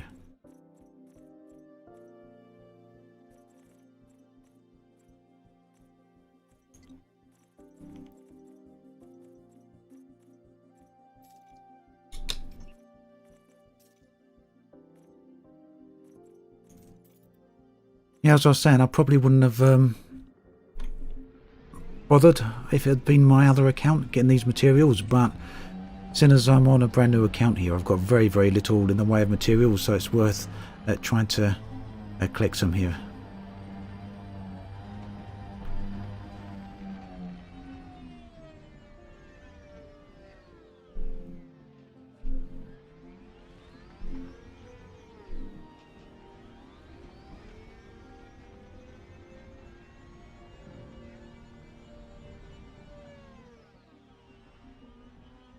I hope I pronounced your name right there, Loa. Or I can just call you 007. Either way, thank you very much.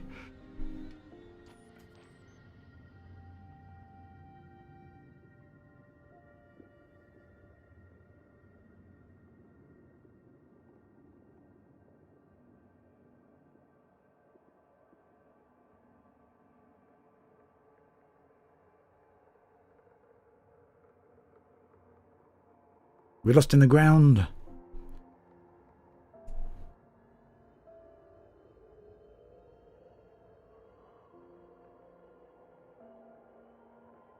Yep, Distant World 2 is going really well.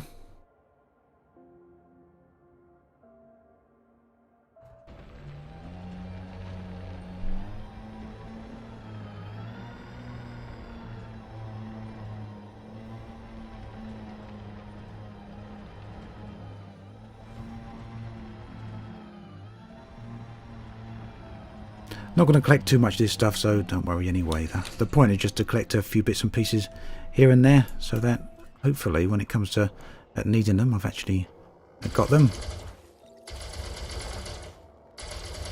This stuff is super resistant though.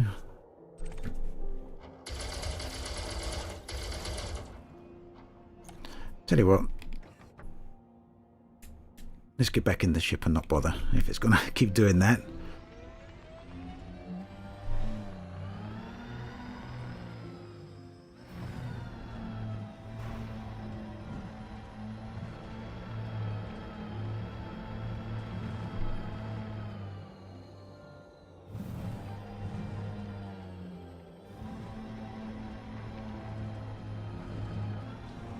Mark Garrison, Distant Worlds has been going really well.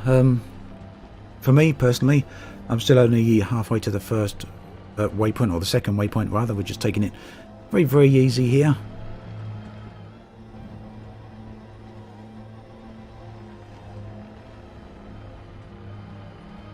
I think a lot of other people are at waypoint 2 already. I think many people are waiting for the community goal that's about to start tomorrow.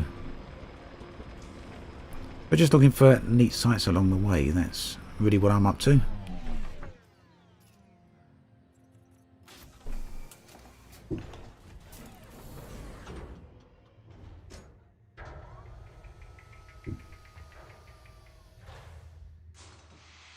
Now Mark, I did originally plan on taking an asp.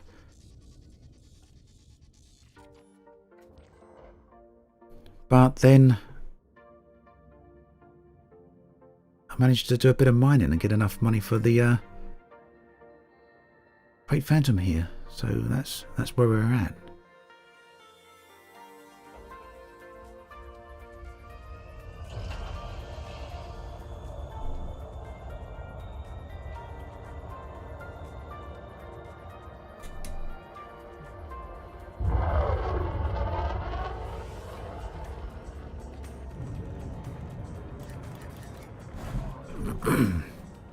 I think the Crate Phantom's just generally better really. It gives you a lot more flexibility. Is the Crate a better exploration ship? Yeah, definitely. Gives you a lot more flexibility, and it's got a better jump range than the Asp, so it kind of outclasses the Asp in almost every way.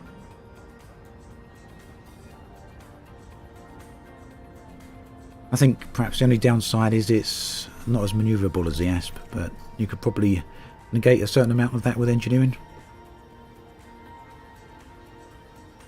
But then, how much manoeuvrability do you really need for an exploration ship?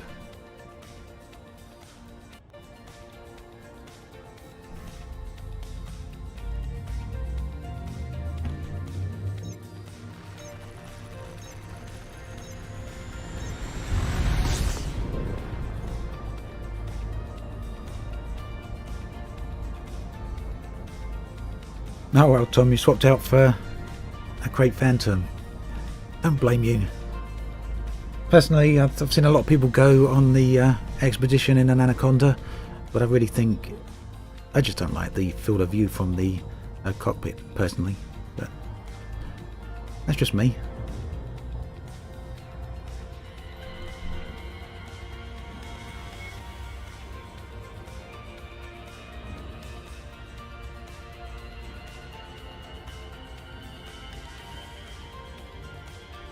Right, so we had a pretty nice stop off there, quite a neat looking planet. Although a little dark out this way. But we're going to get on and do a few more jumps and see if we can get ourselves to the maze.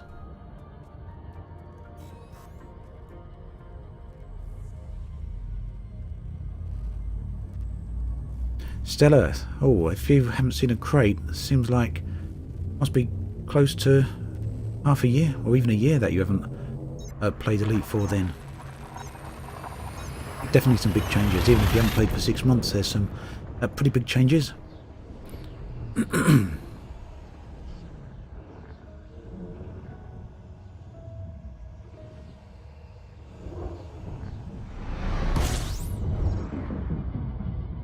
Ah, see, we got some patch notes there, Stuart. Thank you. Let's have a look at them, shall we?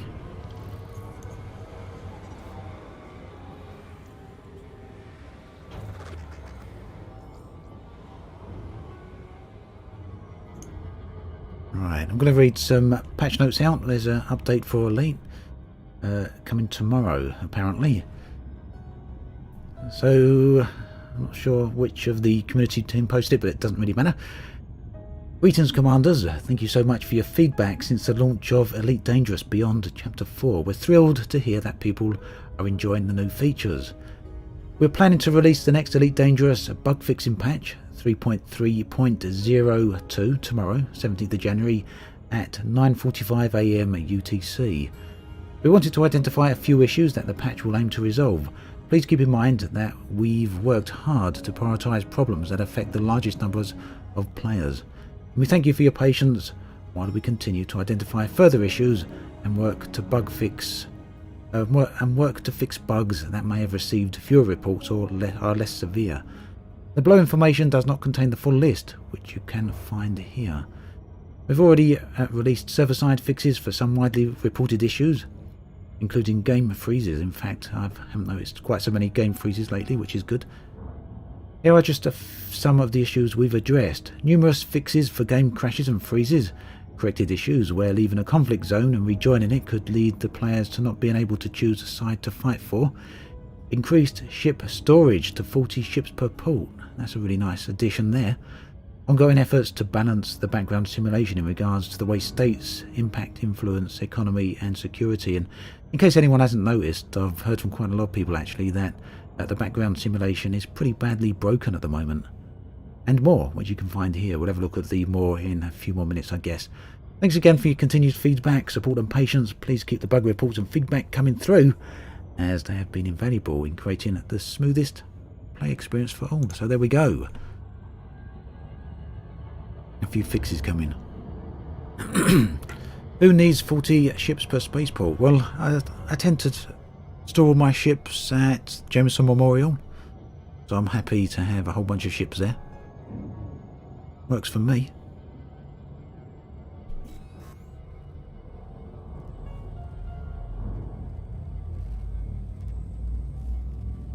I don't know the location of any Lagrange clouds in the Lagoon Nebula, unfortunately.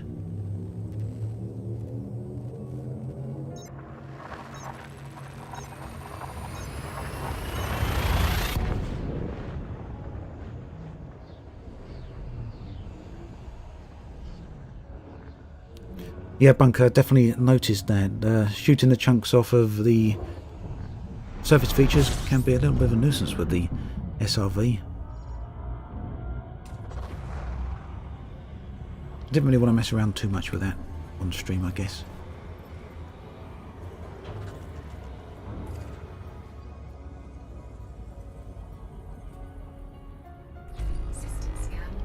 Let's have a look what we got. Not much. Just going to do a few straight jumps now and see if we can get to our destination here.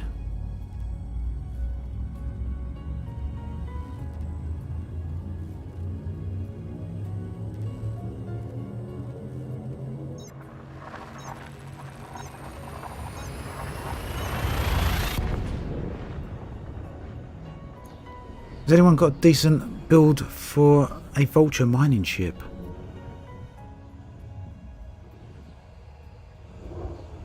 Off the top of my head, I'm just trying to think if you've got enough module slots there for that. You certainly won't be able to carry much. And again, it depends whether you want to do just regular mining, I guess.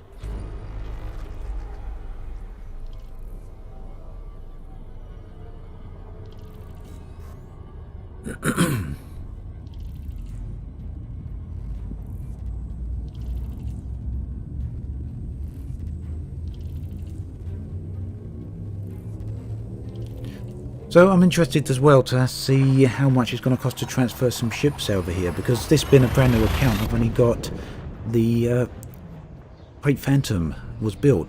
But also, before I left, I put together a Vulture for any combat, because some community goals might do a bit of combat, or for whatever reason, we might want that.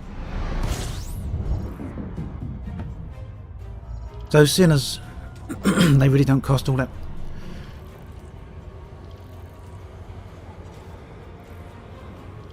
Excuse me. So seeing as the Vultures really don't cost that much, I threw together a very cheap, very quick, unengineered Vulture. Then I just wanted to see how much it would cost to transfer out towards Sagittarius A.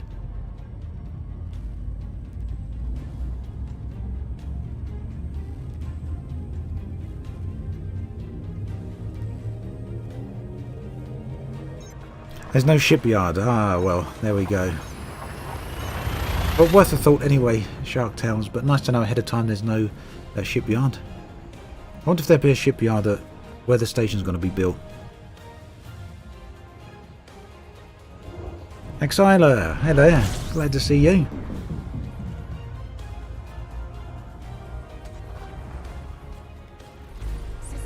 Yeah, I don't know whether or not the new station that's being built will have a shipyard. I really think it should have.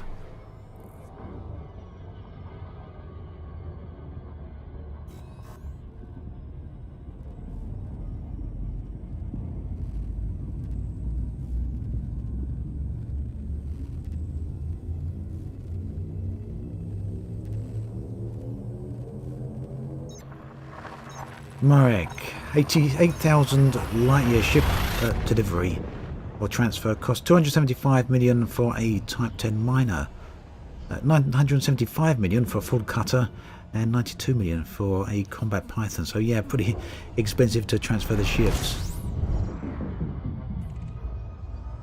Hey there, Fox. Good day to you too.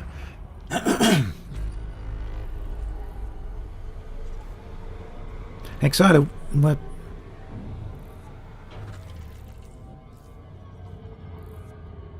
Really need to get that drink. Whereabouts am I? Still a good old chunk of the way from Waypoint 2. I've not been rushing this. I haven't been doing it off stream either. Just wanted to share it on stream.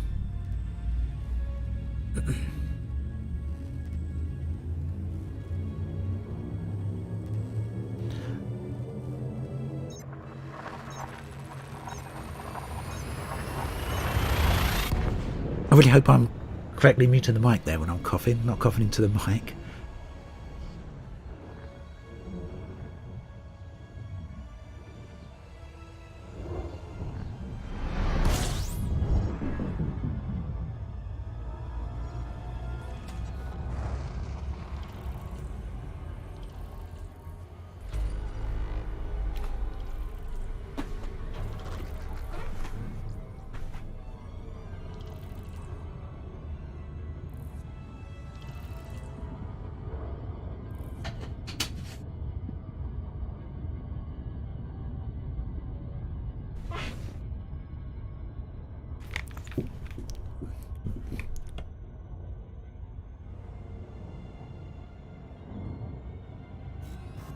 Now that we want to stop and have a look at this, please.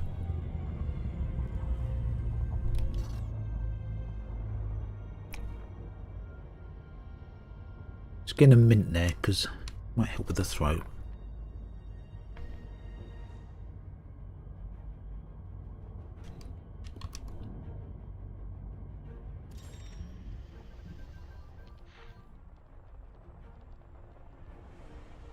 I was really hopeful there for an Earth-like.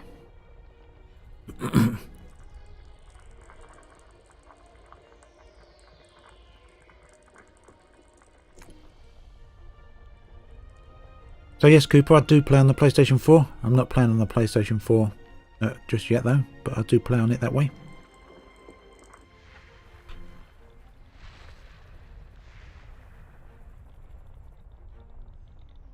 I do like these multiple zoom-ins here.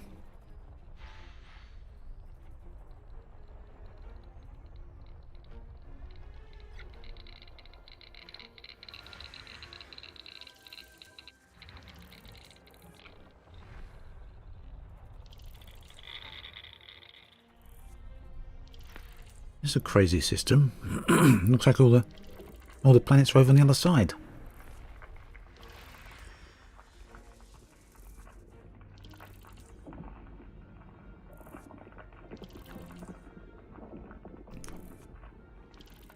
So Jabberwocky, how do I feel about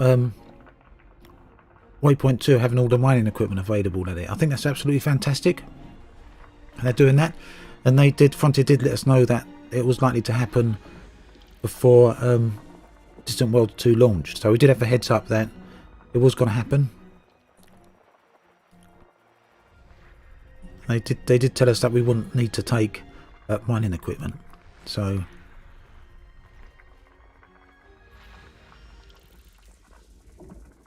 then again, I'm not sure how widely spread that information actually was.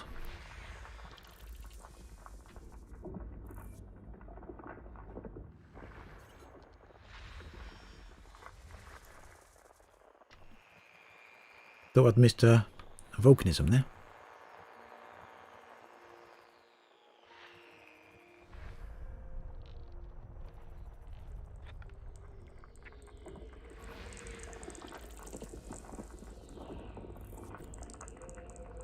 No, Jabberwocky, they expressly said that it would be available there to buy. They didn't say about shipping it. They expressly said with 98% certainty that it should be available to purchase there.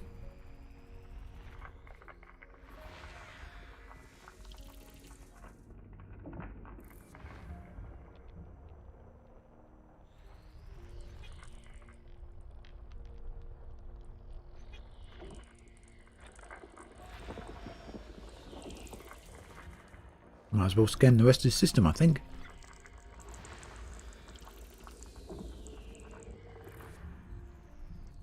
I just like to stop off on the more populated systems because sometimes you're actually unfortunate enough to find things.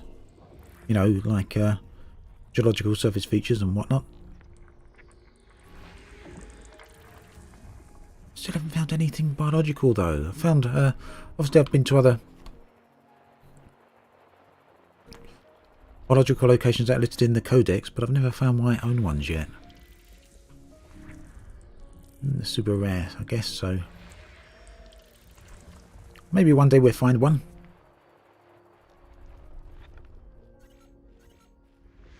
System scan complete. No volcanism.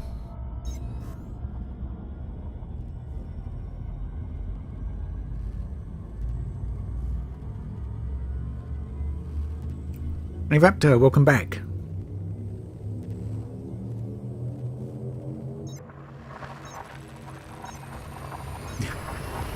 I like that, Dave. You suppose UPS is on its way to Waypoint 2 with all the mining gear? Yeah, there must be a lot of delivery ships heading that way. But the galaxy is shrinking. Just as the world shrunk as we started to colonise other continents. Decode, hey there, great to see you. System scan complete.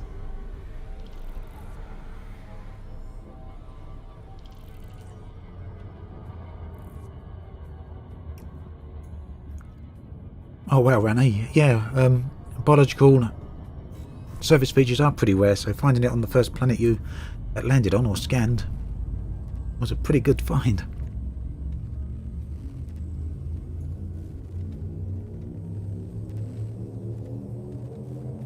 Jacob, I don't actually know what those cluster of white stars are. We'll have a look on the galaxy map in a minute, see if we can find out.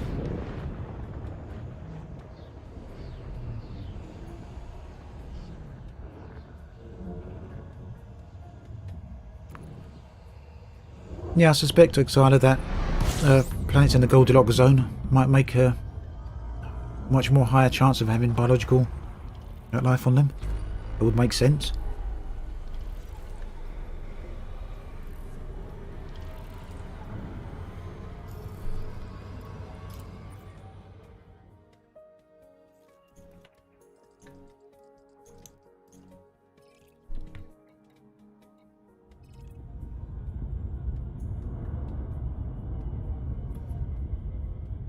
So what's been? We're just heading towards the burrito think it's called.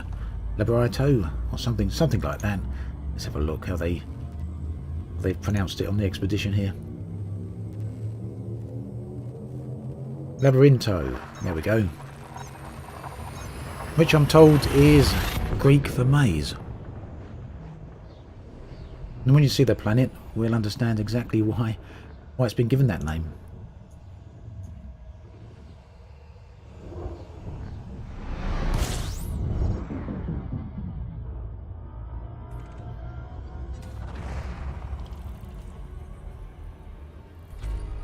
System scan complete.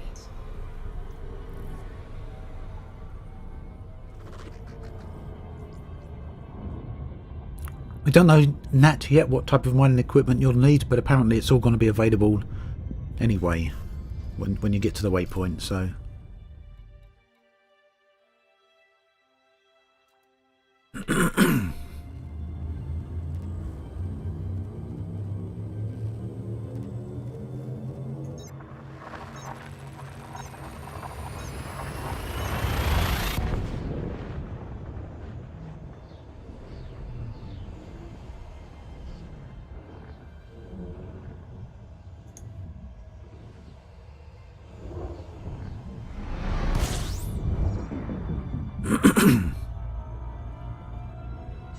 System scan complete. So Matthew, I think there's only one Distant Worlds newsletter at the moment, unless I'm forgetting one. I think that was issue 0, which was released on Sunday.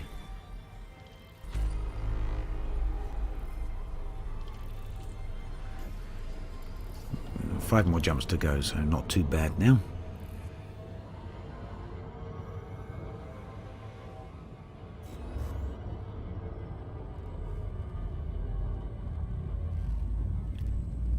Hey there, Ken. Glad to see you.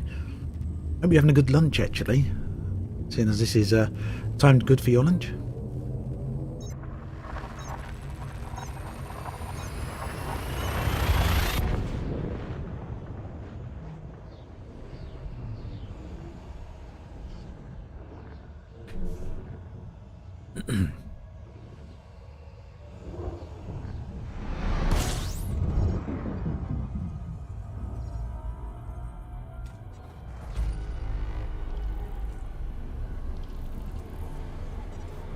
Oh, thank you, Dave. I appreciate that. Right, let's have a look. 15 bodies here. Let's have a very quick look here. Right, nothing I'm going to stop for.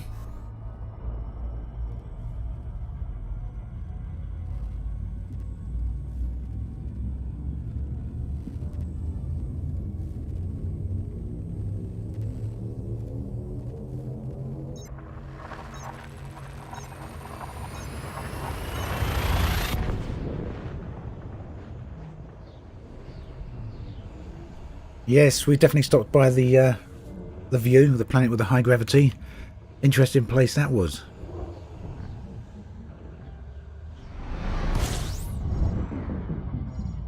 Okay, catch you later then, Stella. I heard quite a few people smash themselves up on that planet. I don't know if that's going to be the highest G planet we land on the expedition. I imagine there may be others. There's certainly higher G planets out there. Spidey, hey there. Oh, hey, Chili. Right. Nope, we're not stopping there. We're just going to keep going then for the minute. I think it's Planet 1 when we get to the system of the destination. 30 ships lost to the view. Wow.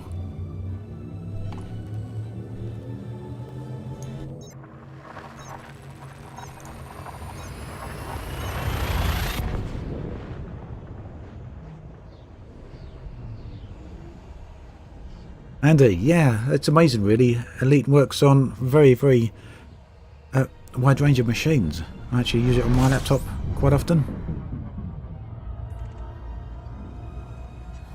System scan complete. Most expensive ship I own will be an well, I don't know. I've got a bunch of Anacondas. I've got a Federal Corvette. I've unlocked but never purchased a cutter.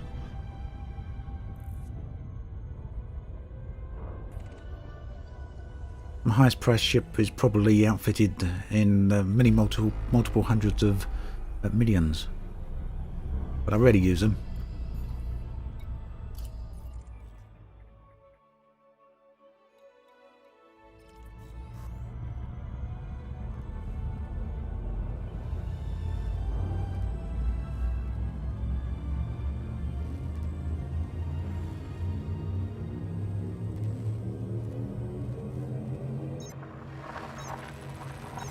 Yep, Chili, totally agree. That's why, despite having the larger ships, I only ever fly the medium-sized ones and the small ones.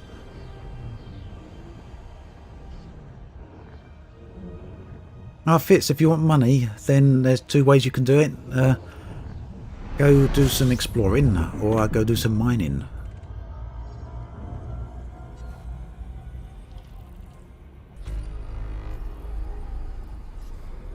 Let's have a look at this system.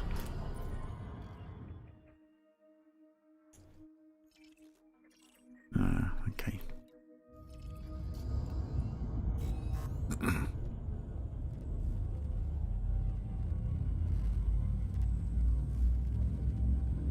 Right, so there's a decent looking planet in the next system by all accounts. Then after that, the next destination is Thor's Eye. Oh, and then the Lagoon Nebula.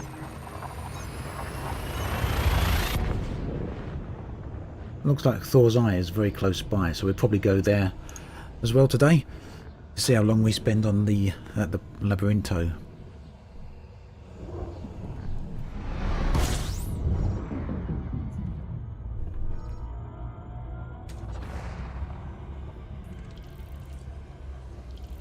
Actually, wasn't paying attention to fuel there. We got a little bit lower than I would like.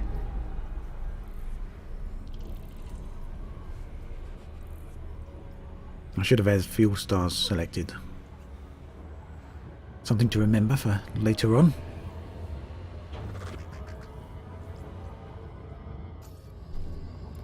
Right, so some of these are named already, and that's because we get that data from other players. So something you might want to look out for on the system map, and I don't know how well this comes out on stream, but you can actually see there's quite a lot of ridges and other artifacts on this particular planet, especially in comparison to this. This one looks much different. You can see there's going to be ridges on here and a lot of canyons. So when you jump into a system, if you ever have a system map that's populated, then one of these is always worth checking out, because there's a chance you might find something pretty nice there.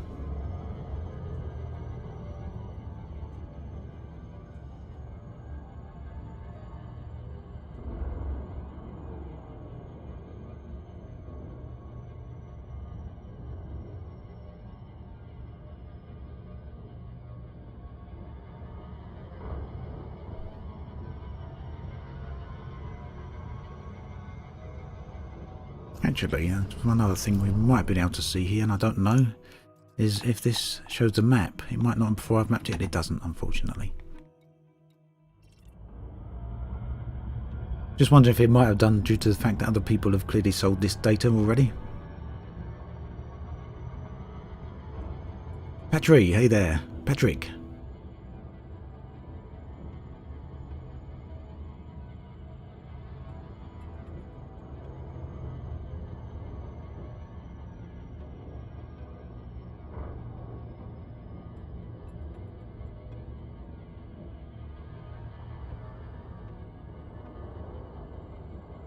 So on occasion you do find these really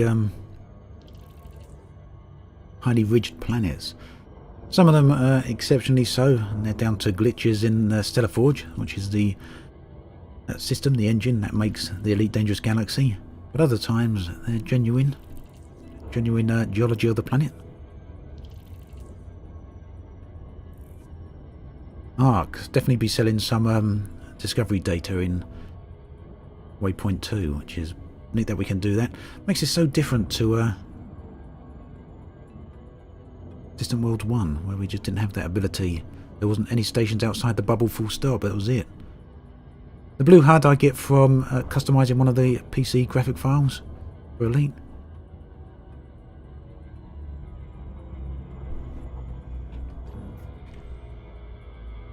Let's get a bit of what we can do with the footage here. No, no, no, we don't want to do that.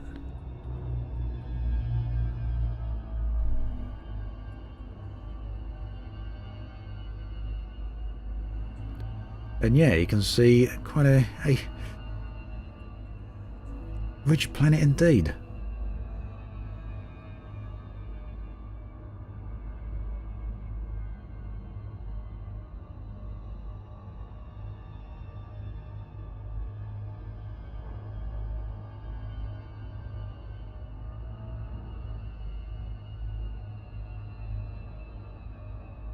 Now, don't suppose there's any surface features down on here, because I imagine that's a nice world, looking at that. Let's have a look. Let's probe it first, it would help.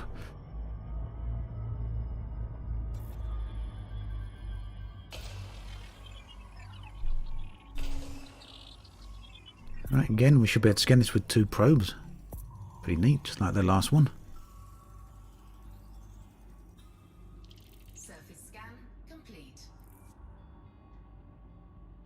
Oh no, geological, 49. Wasn't expecting that at all.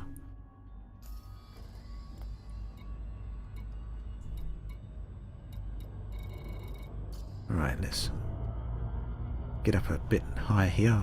Let's see if we can see that gas giant at the same time. Yeah, Sergeant Stubby, I definitely was surprised. I wasn't expecting any geological features there at all. Let's see what type of world it is. A rocky ice world. Well, that's why I was expecting it to be a purely ice world.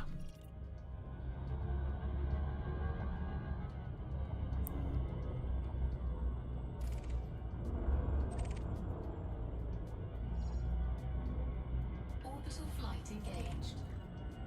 Some of them are around the dark side of the planet, unfortunately. Let's do a bit of a flyover here first, though. Look at the ridges on this world. A lot of outgassing over there as well.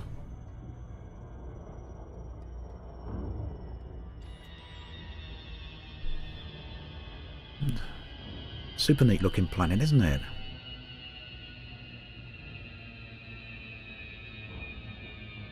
Wow. I imagine this is going to be a bit difficult to land on.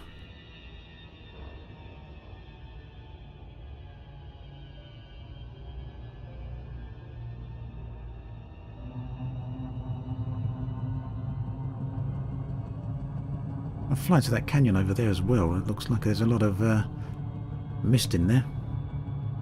And the massive mountain over on the horizon now. Stunning planet. I don't think so, no, actually. I don't think the links will go there.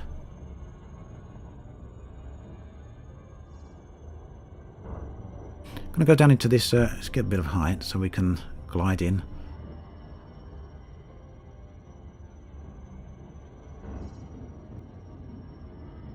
Have a look in a couple of these different canyons, I think. First this one here, and then we're going to one of the narrower ones. Oh no, let's hope the fog doesn't disappear, then we come out. Oh, that's back again. Weird glitch. I thought we were going to lose that then. So the Crate Mark II path does have ship-launched fighters, but the Crate Phantom doesn't. I've got the Crate Phantom here. I was tempted to bring a Crate Mark II simply for the fighters, but it doesn't have the jump range, so makes you think of a atmospheric world, doesn't it, this?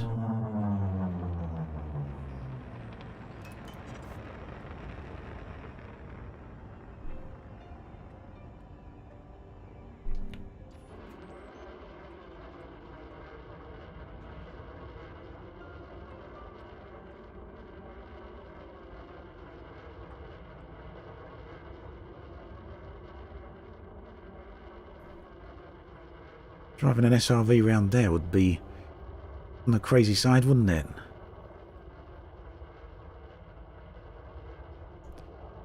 As well as like this, and I lost, or nearly lost some SRVs too on Distant Worlds 1.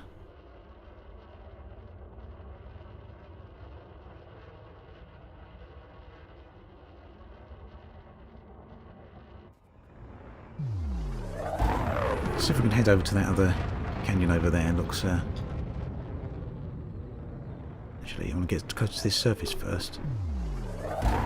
Very low gravity here, so we don't have to worry too much.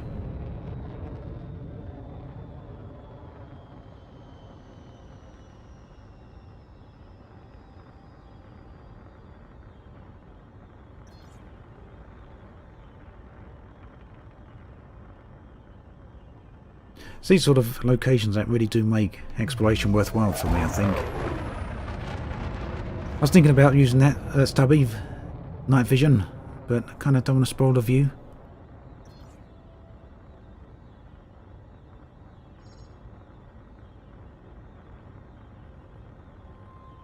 Maybe I'll regret that if we crash.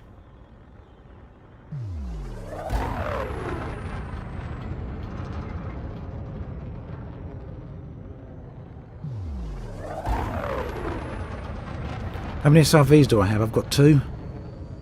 So I'm happy to take risks with the first one, although, yeah, even now, because we should be able to restock at waypoint 2 anyway.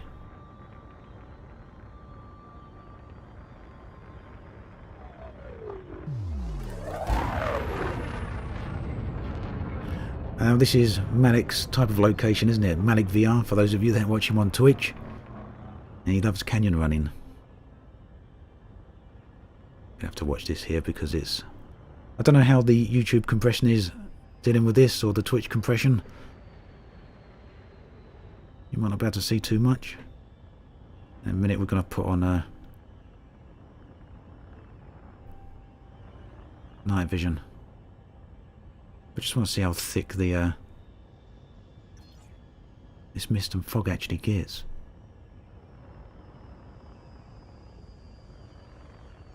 Some crazy locations for sure out here.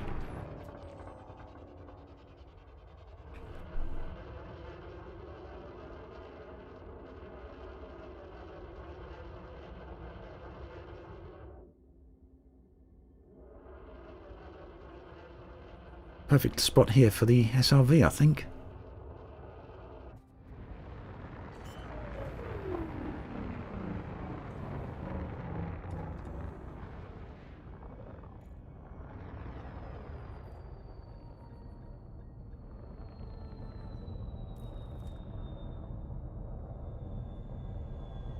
Super flat surface. Made for SRVs. Just don't fall off the side of the cliff and down further into the canyons, because there might not be any getting out of there. Ryan, it doesn't look too good on YouTube. Okay. That's unfortunate. Looks pretty great here. I'll put on some night vision in a minute. That'll probably help a bit.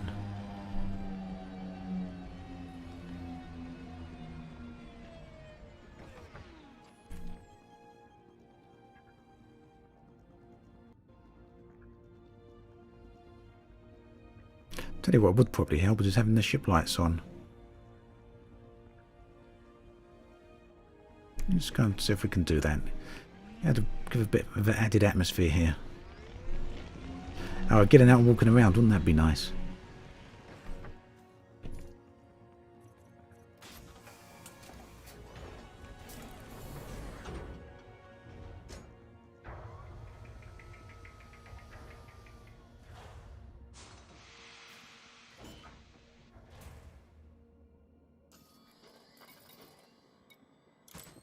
That's it. Back out we go. So the ship lights don't reach particularly far, but they can add a nice bit of atmosphere, especially to these type of locations. Renee, I don't think the surface generation is bugged here. It looks quite normal. Normally you can tell if it's bugged because some of the mountains are far too steep, or you get a lot of sawtooth type ridges. I didn't notice any of that coming down.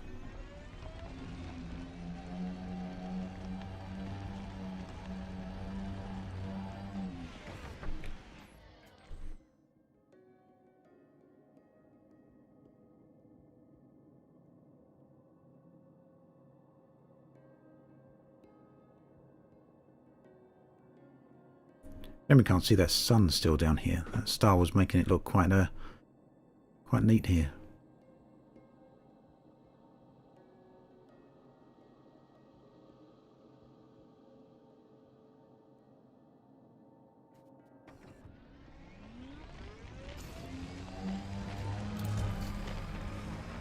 But look at that, night vision really does give a whole different feel to this area, doesn't it? That's amazing. Shame we can't see night vision in the external cam mode. It does wonders for the sense of scale, doesn't it?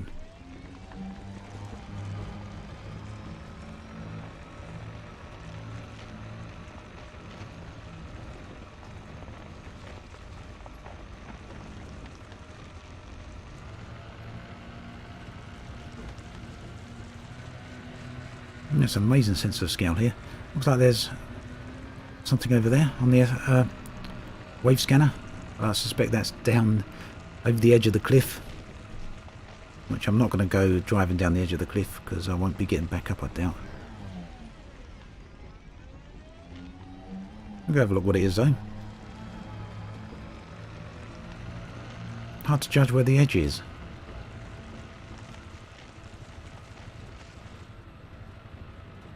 Look at the strange patterns in front of me in the cliff there. Almost looks like a structure in there.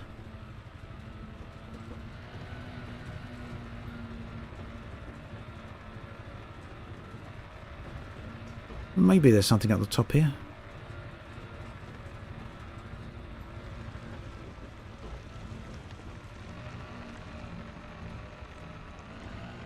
I've got a natural bridge going across actually. Look at that.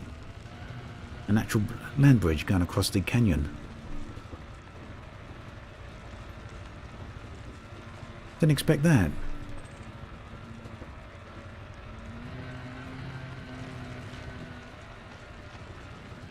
Whoa. Look where you're going, Ant.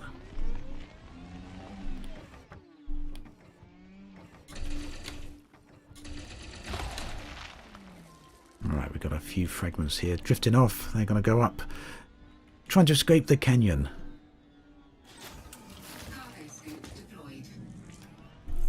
Where did they all land?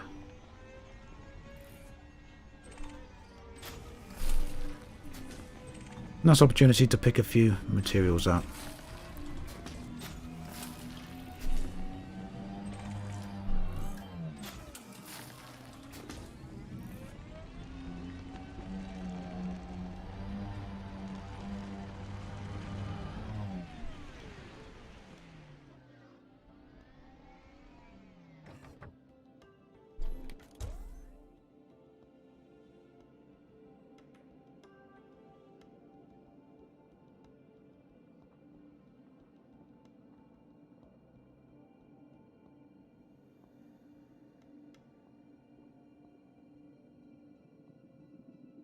What an immense location.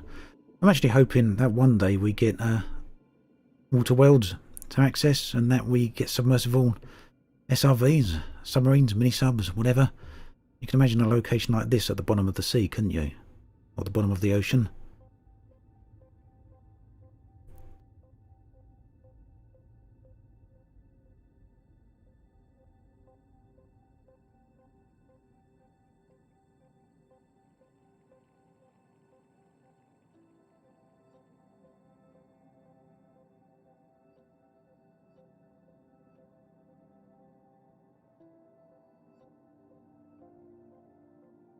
Gives us a nice sense of scale at any rate.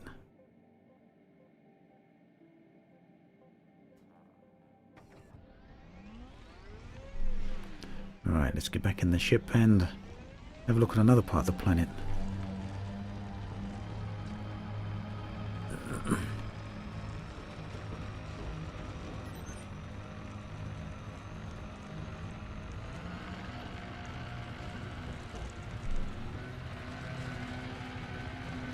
I mean, look, 1.5 kilometers away to the ship. And that just really does give a sense of scale as well, doesn't it? That we got this flat surface, that length, and it's still nothing compared to the depth of this canyon. And we're still not at the bottom of it yet anyway here.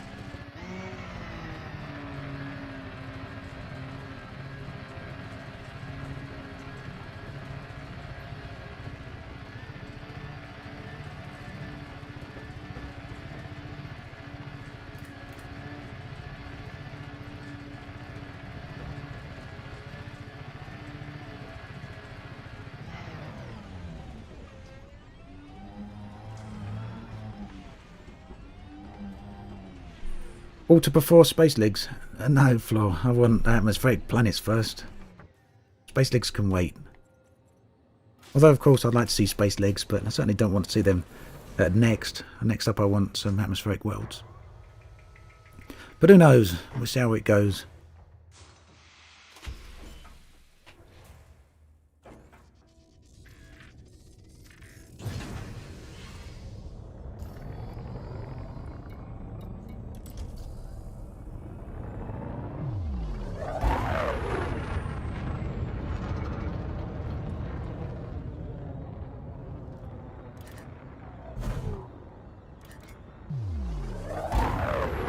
That canyon gets quite narrow up ahead, doesn't it? What HOTAS am I using? I've got a Warthog.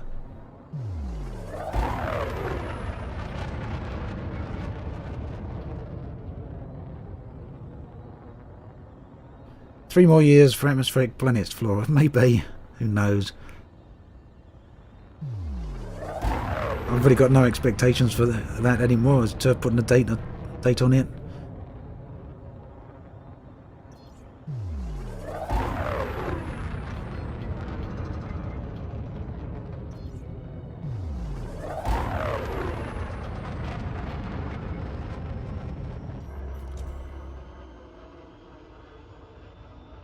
Well, let's head on out.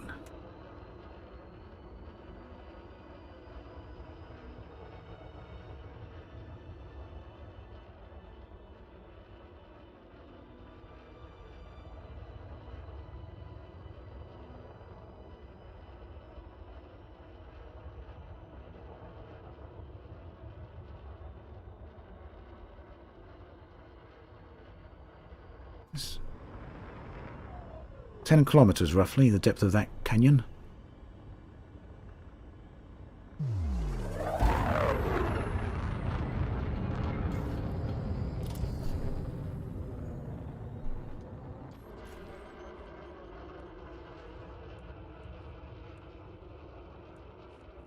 One of the better planets I've seen for quite a while, in fact.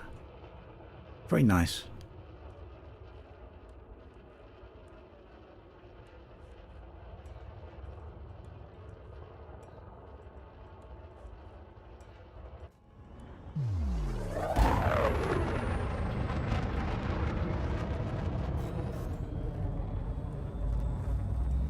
Nicholas, you fly safe too. Thank you. See you soon, okay?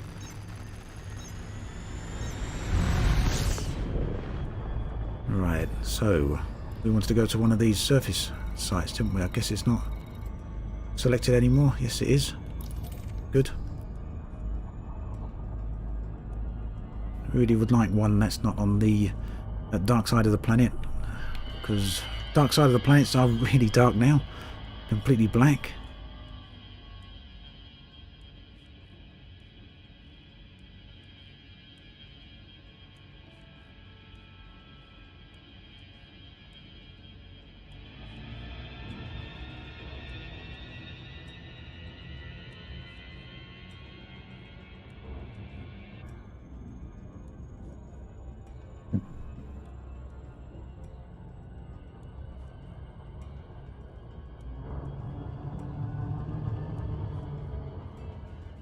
Right, where's that? Oh, right down there.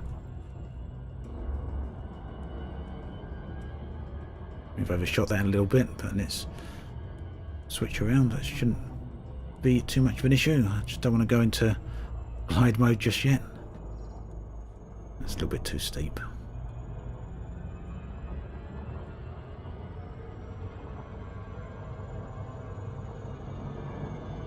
Oh look, there's the gas giant on the horizon over there. I do want to try and get that as in a shot from the surface of this planet.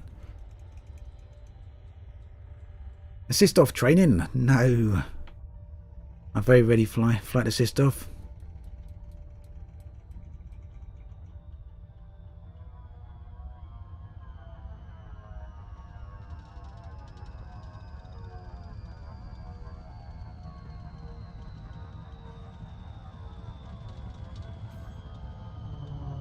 In fact, I don't know if we'll even be able to get down into those geological surface features here.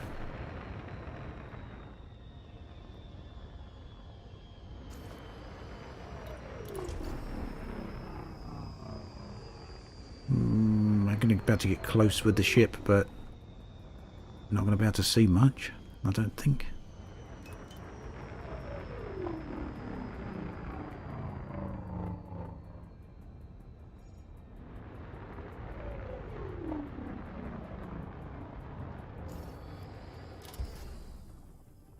What do we got here?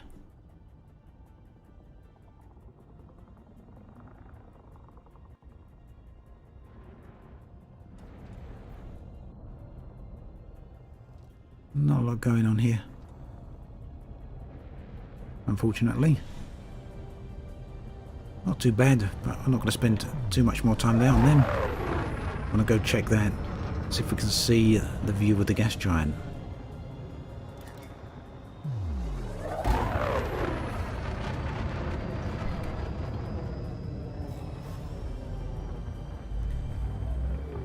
No, we're not quite at the white star cluster yet. It's probably going to end up in another stream, Jacob, before we check that.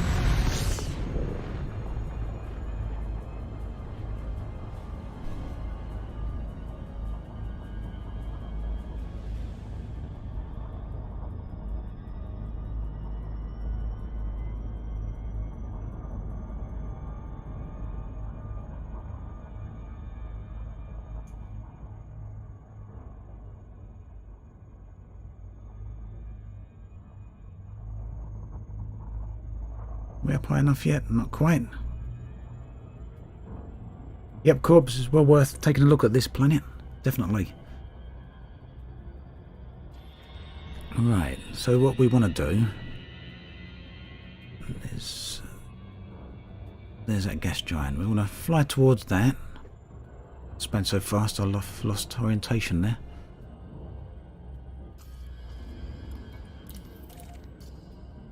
Right, so the gas giant is behind us, isn't it? No, there.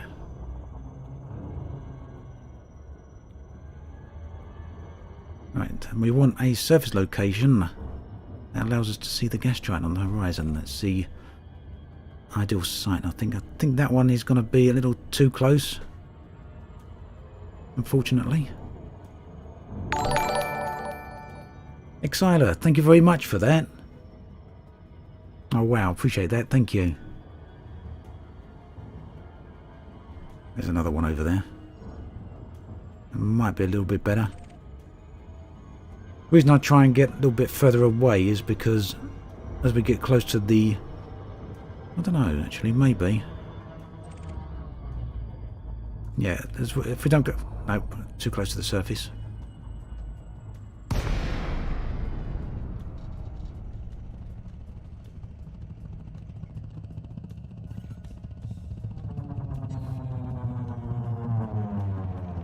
Let's try that again.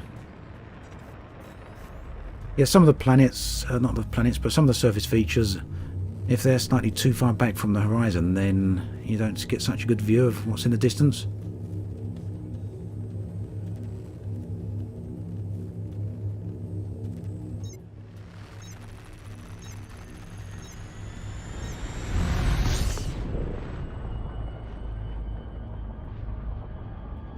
Lady Crusoe, yes, I think the Asp Explorer's got the best canopy for views. Type 9's also very nice as well. And of course the Asp Explorer's pretty good.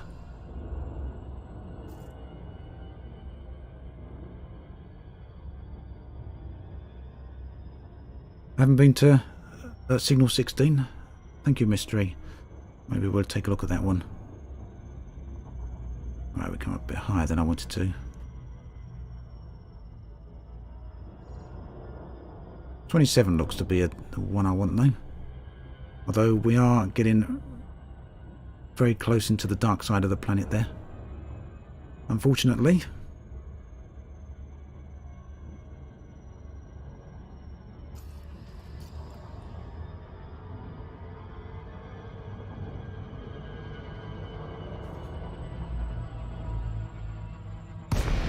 You can see we're basically on the Terminator here, between the light and the dark side of the planet.